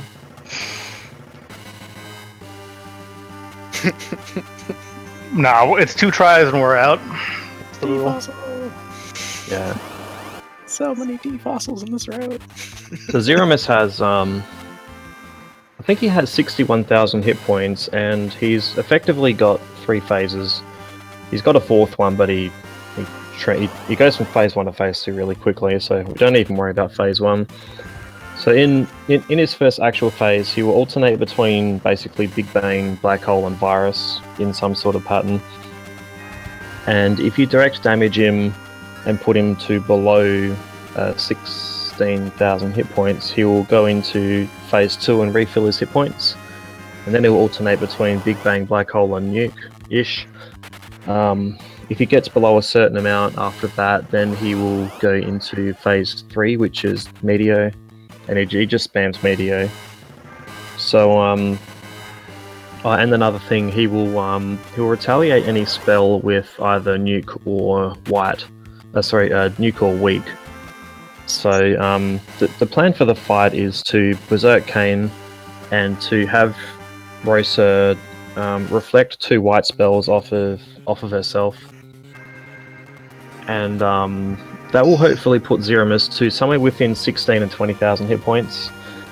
And then the rest of the fight will be we won't be attacking with Kane ever again, but we'll be trying to bounce spells off of Rosa's wall for the rest of the fight and hope to kill Zeramis.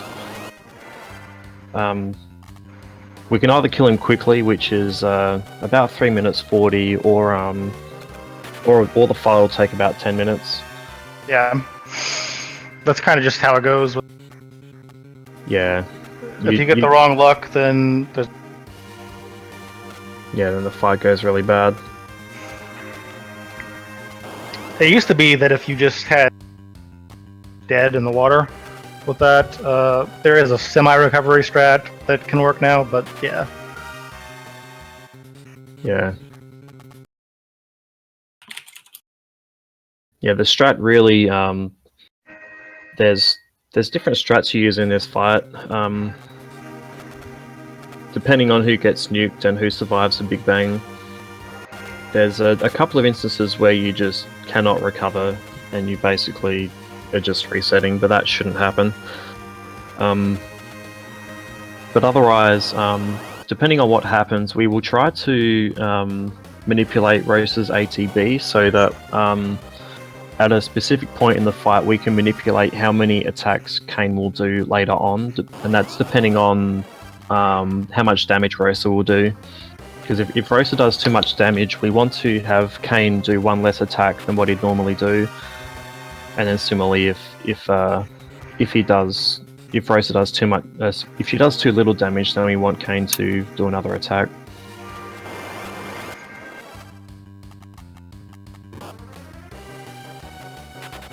All right, so this is the end of the game. If you guys want to guess what Fusoya's Meteor do, it's always low.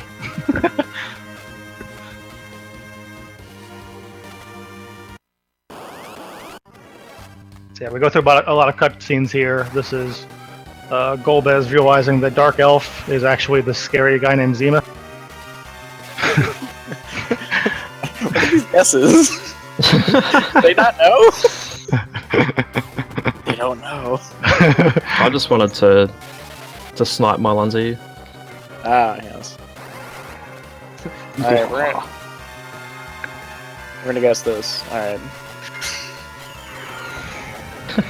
Damn you, Riz.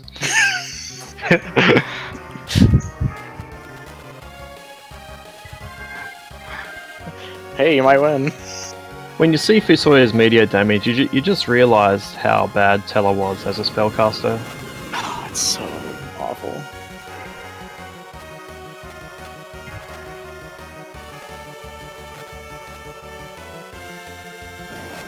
Wow, I like the half. That really sets you apart.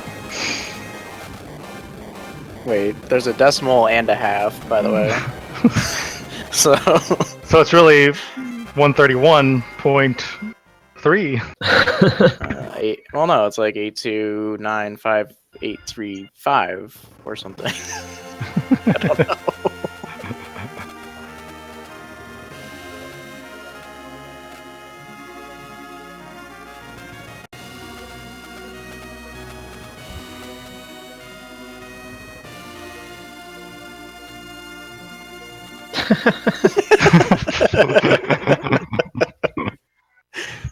Agreed.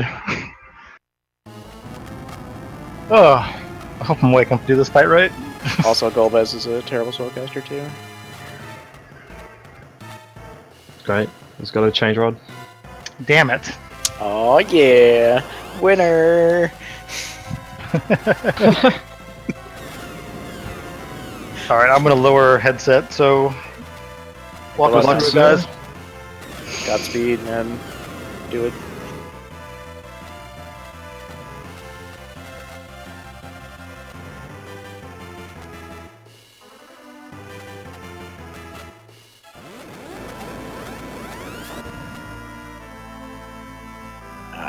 Taste your own medicine there.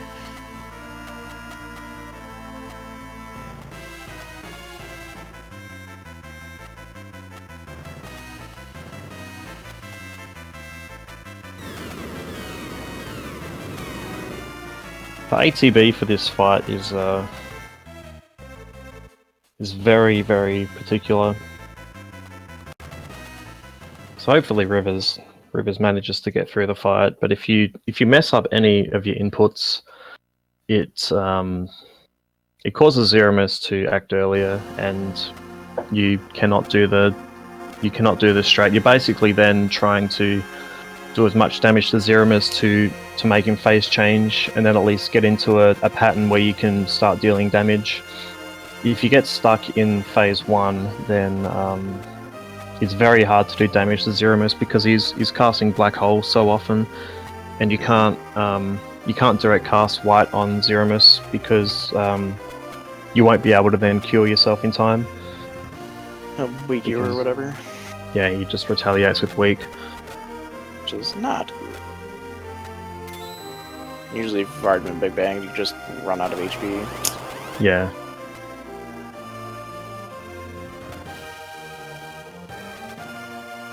But we'll see. Let this fight go, because the music's amazing. Yeah, definitely. It's definitely something to watch. If you've never seen Rosa Percent before, this... I mean, if you've never seen F4 speedrun before at all, it's amazing that you can kill the boss like this. Yeah. Yeah. Like, there's a character in our party that has 410 hit points, and we win the game. I don't know, man. Yeah. Yeah, it's pretty funny. Mm-hmm. That's why RPG speedruns are so fun. Sort of an against all odds kind of endeavor.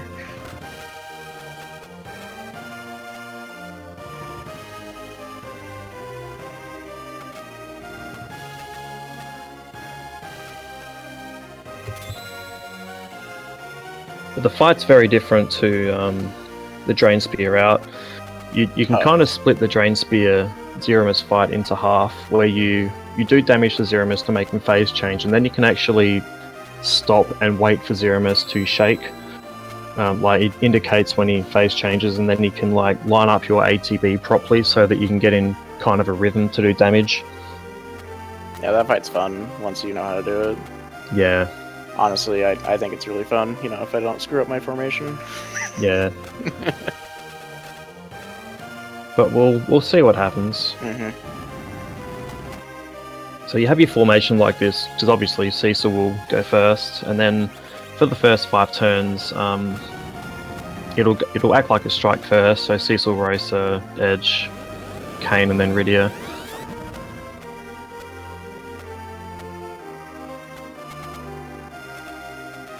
And then turn orders just go wacky. You want Rosa to overlap Cecil's turns, but she can also overlap Edge, which is pretty crazy.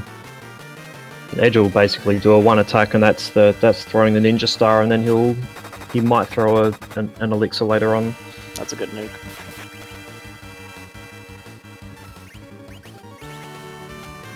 I think I'm ahead of you. Yeah. I rebuffered my stream.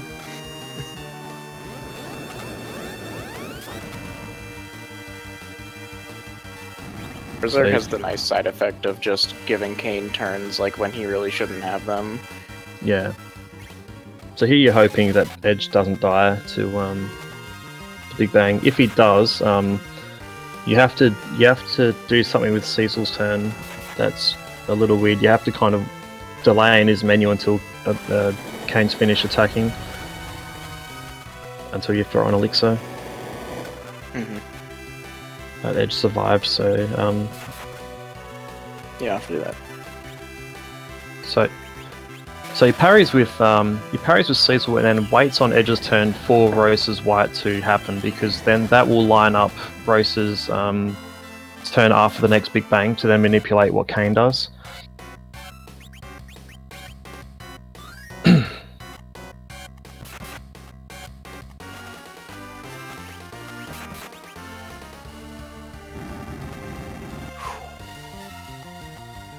Whew.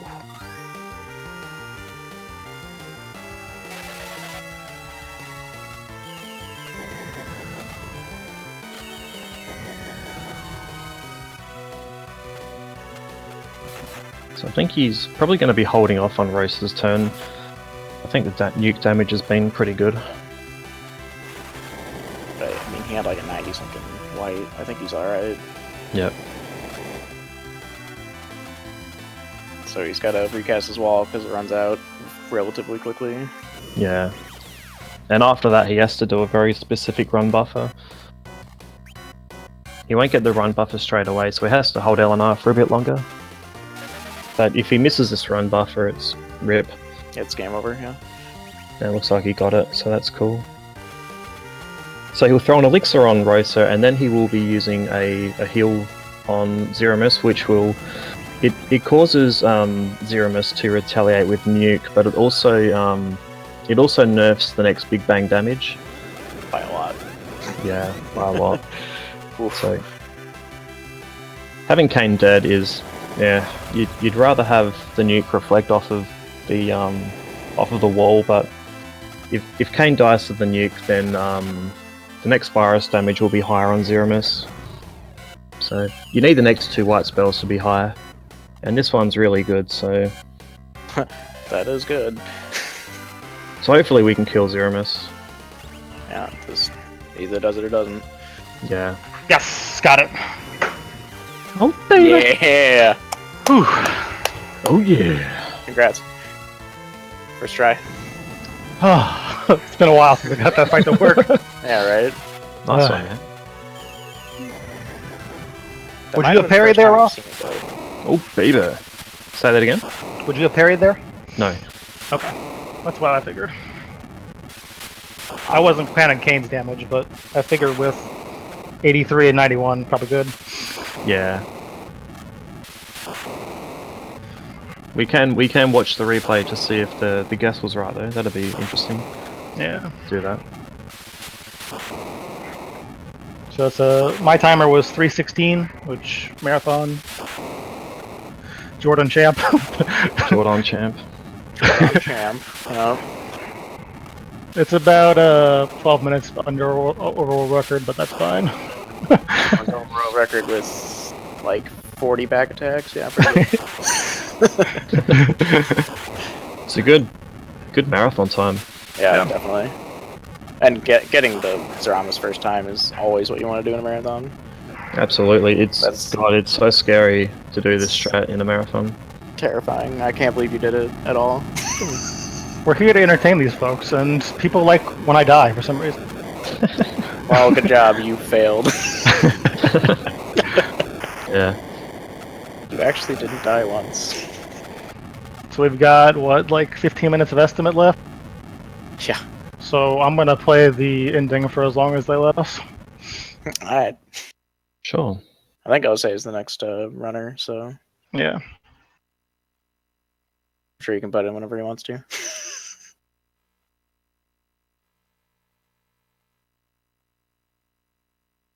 Oh yeah, story-wise, this is where we learned that Dark Elf was actually the old man all along. Yeah. And he's only wearing a beard. Yeah. Well, at least he's wearing something now. Jeez. What's the question? You were asking about levels.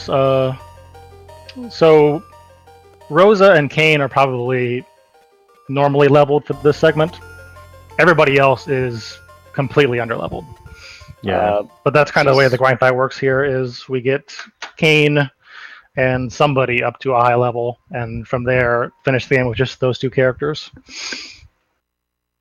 Yeah, the other 3 characters ended up at 20-something, which the 2 that are actually leveled are 60, 58, something like that. Yeah. When you enter the place with the things, the Giant of Babel, I think the enemy levels are roughly somewhere between 50 and 60. Right. And you're all 20, except for Visalia. Yeah, pretty much. So, Yep. I mean, the only reason we're leveling for that fight is because of Big Bang. Have to have Right. HP.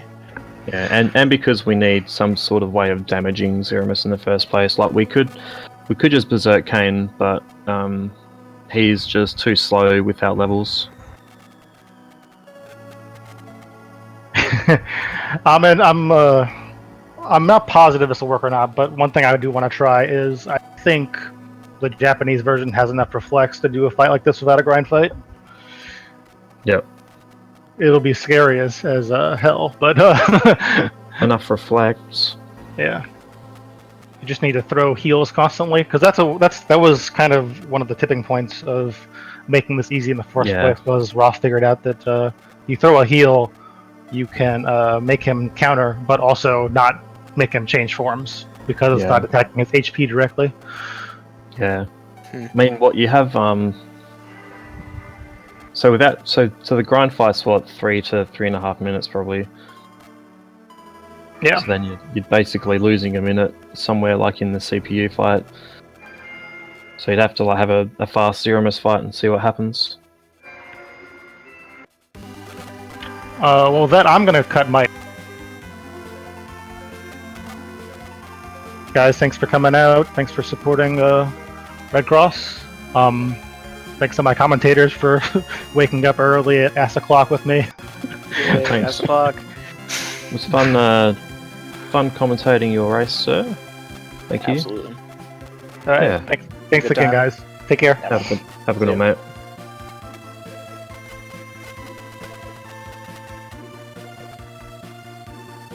So we're ready for the next run?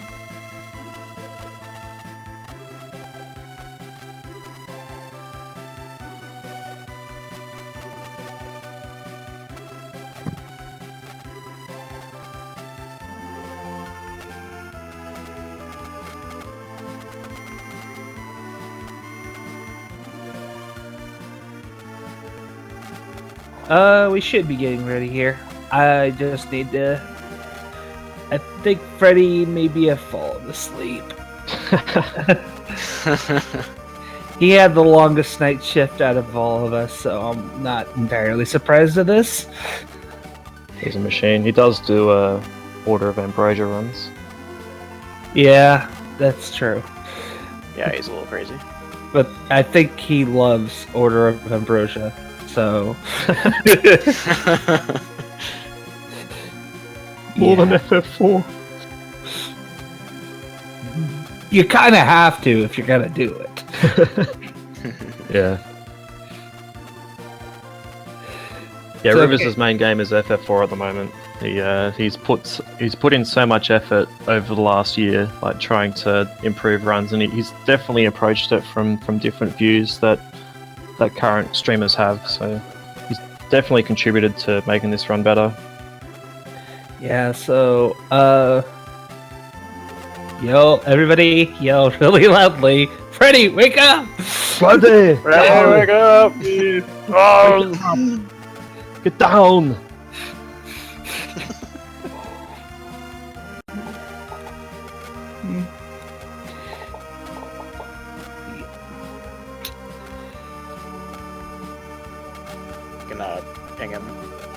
I'm trying. Yep. I'm trying to.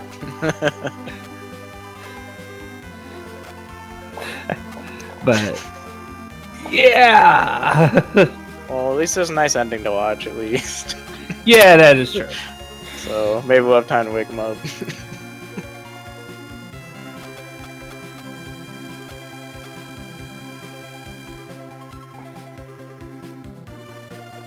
I'm going to head off because I haven't slept yet, and so now I'm going to. Have a good one, mate. Thanks, guys. See ya. See you, mate.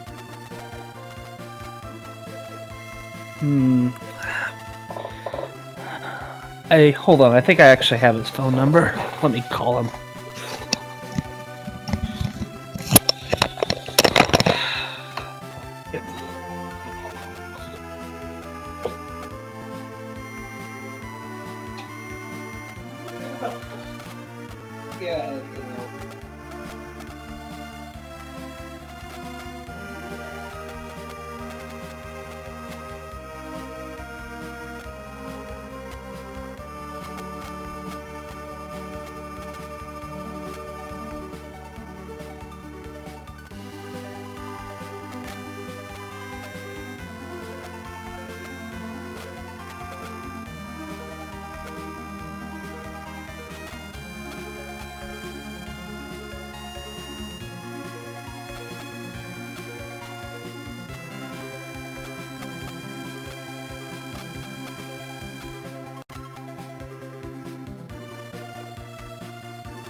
Okay, I'm going to quickly try and see if by me going live I can kick him off.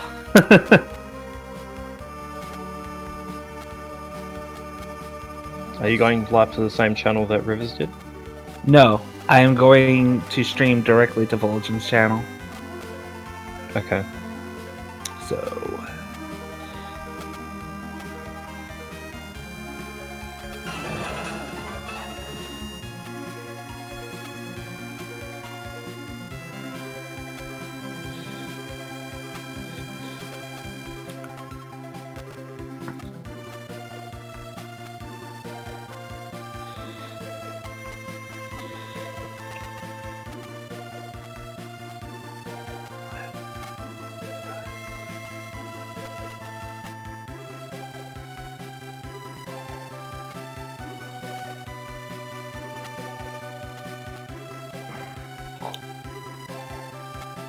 Cecil will ascend the Baronian throne with Choco as the queen.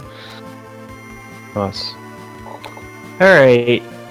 According to this I'm streaming, so but I won't know for sure. Hopefully I'll see something.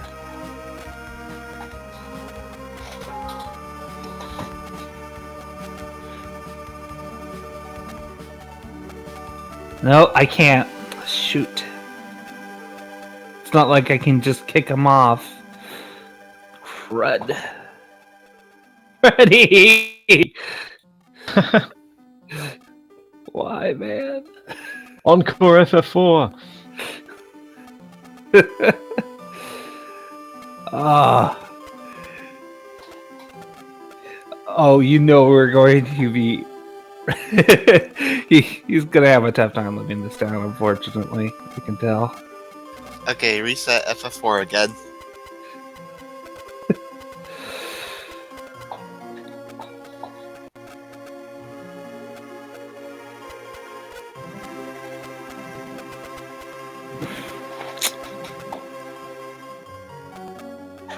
I'm gonna try calling him again. FF4 can't last forever.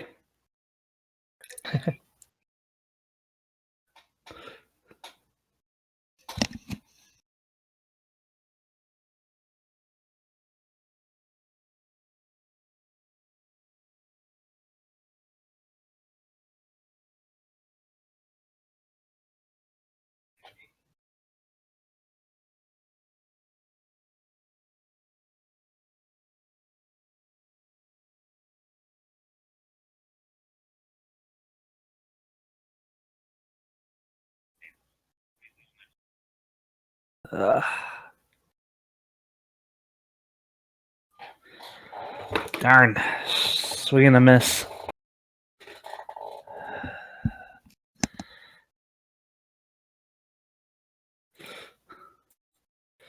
Let's see. What's other options? See if Woljin knows anything. He's asleep, dude. Can Or you talk to Rivers and get the information to stream to what he was streaming at? And then stream using the same channel?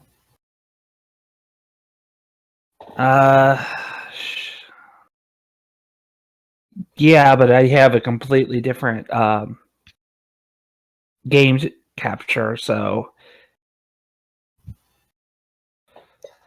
let's see.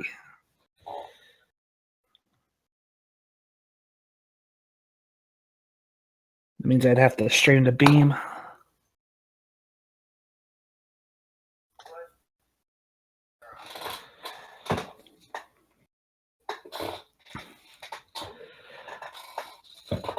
What was he streaming to in terms of beam? Cal Fire 4. Okay.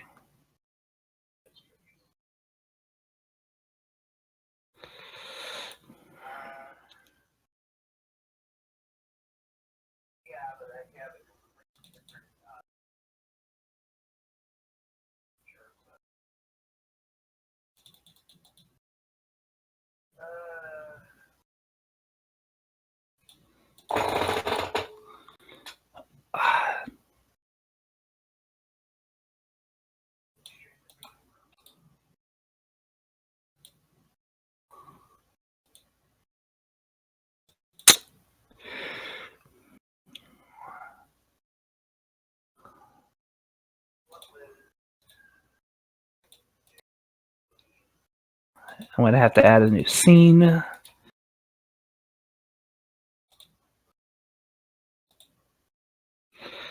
Unfortunately, I won't have a timer either. That's going to really suck if I do it this way.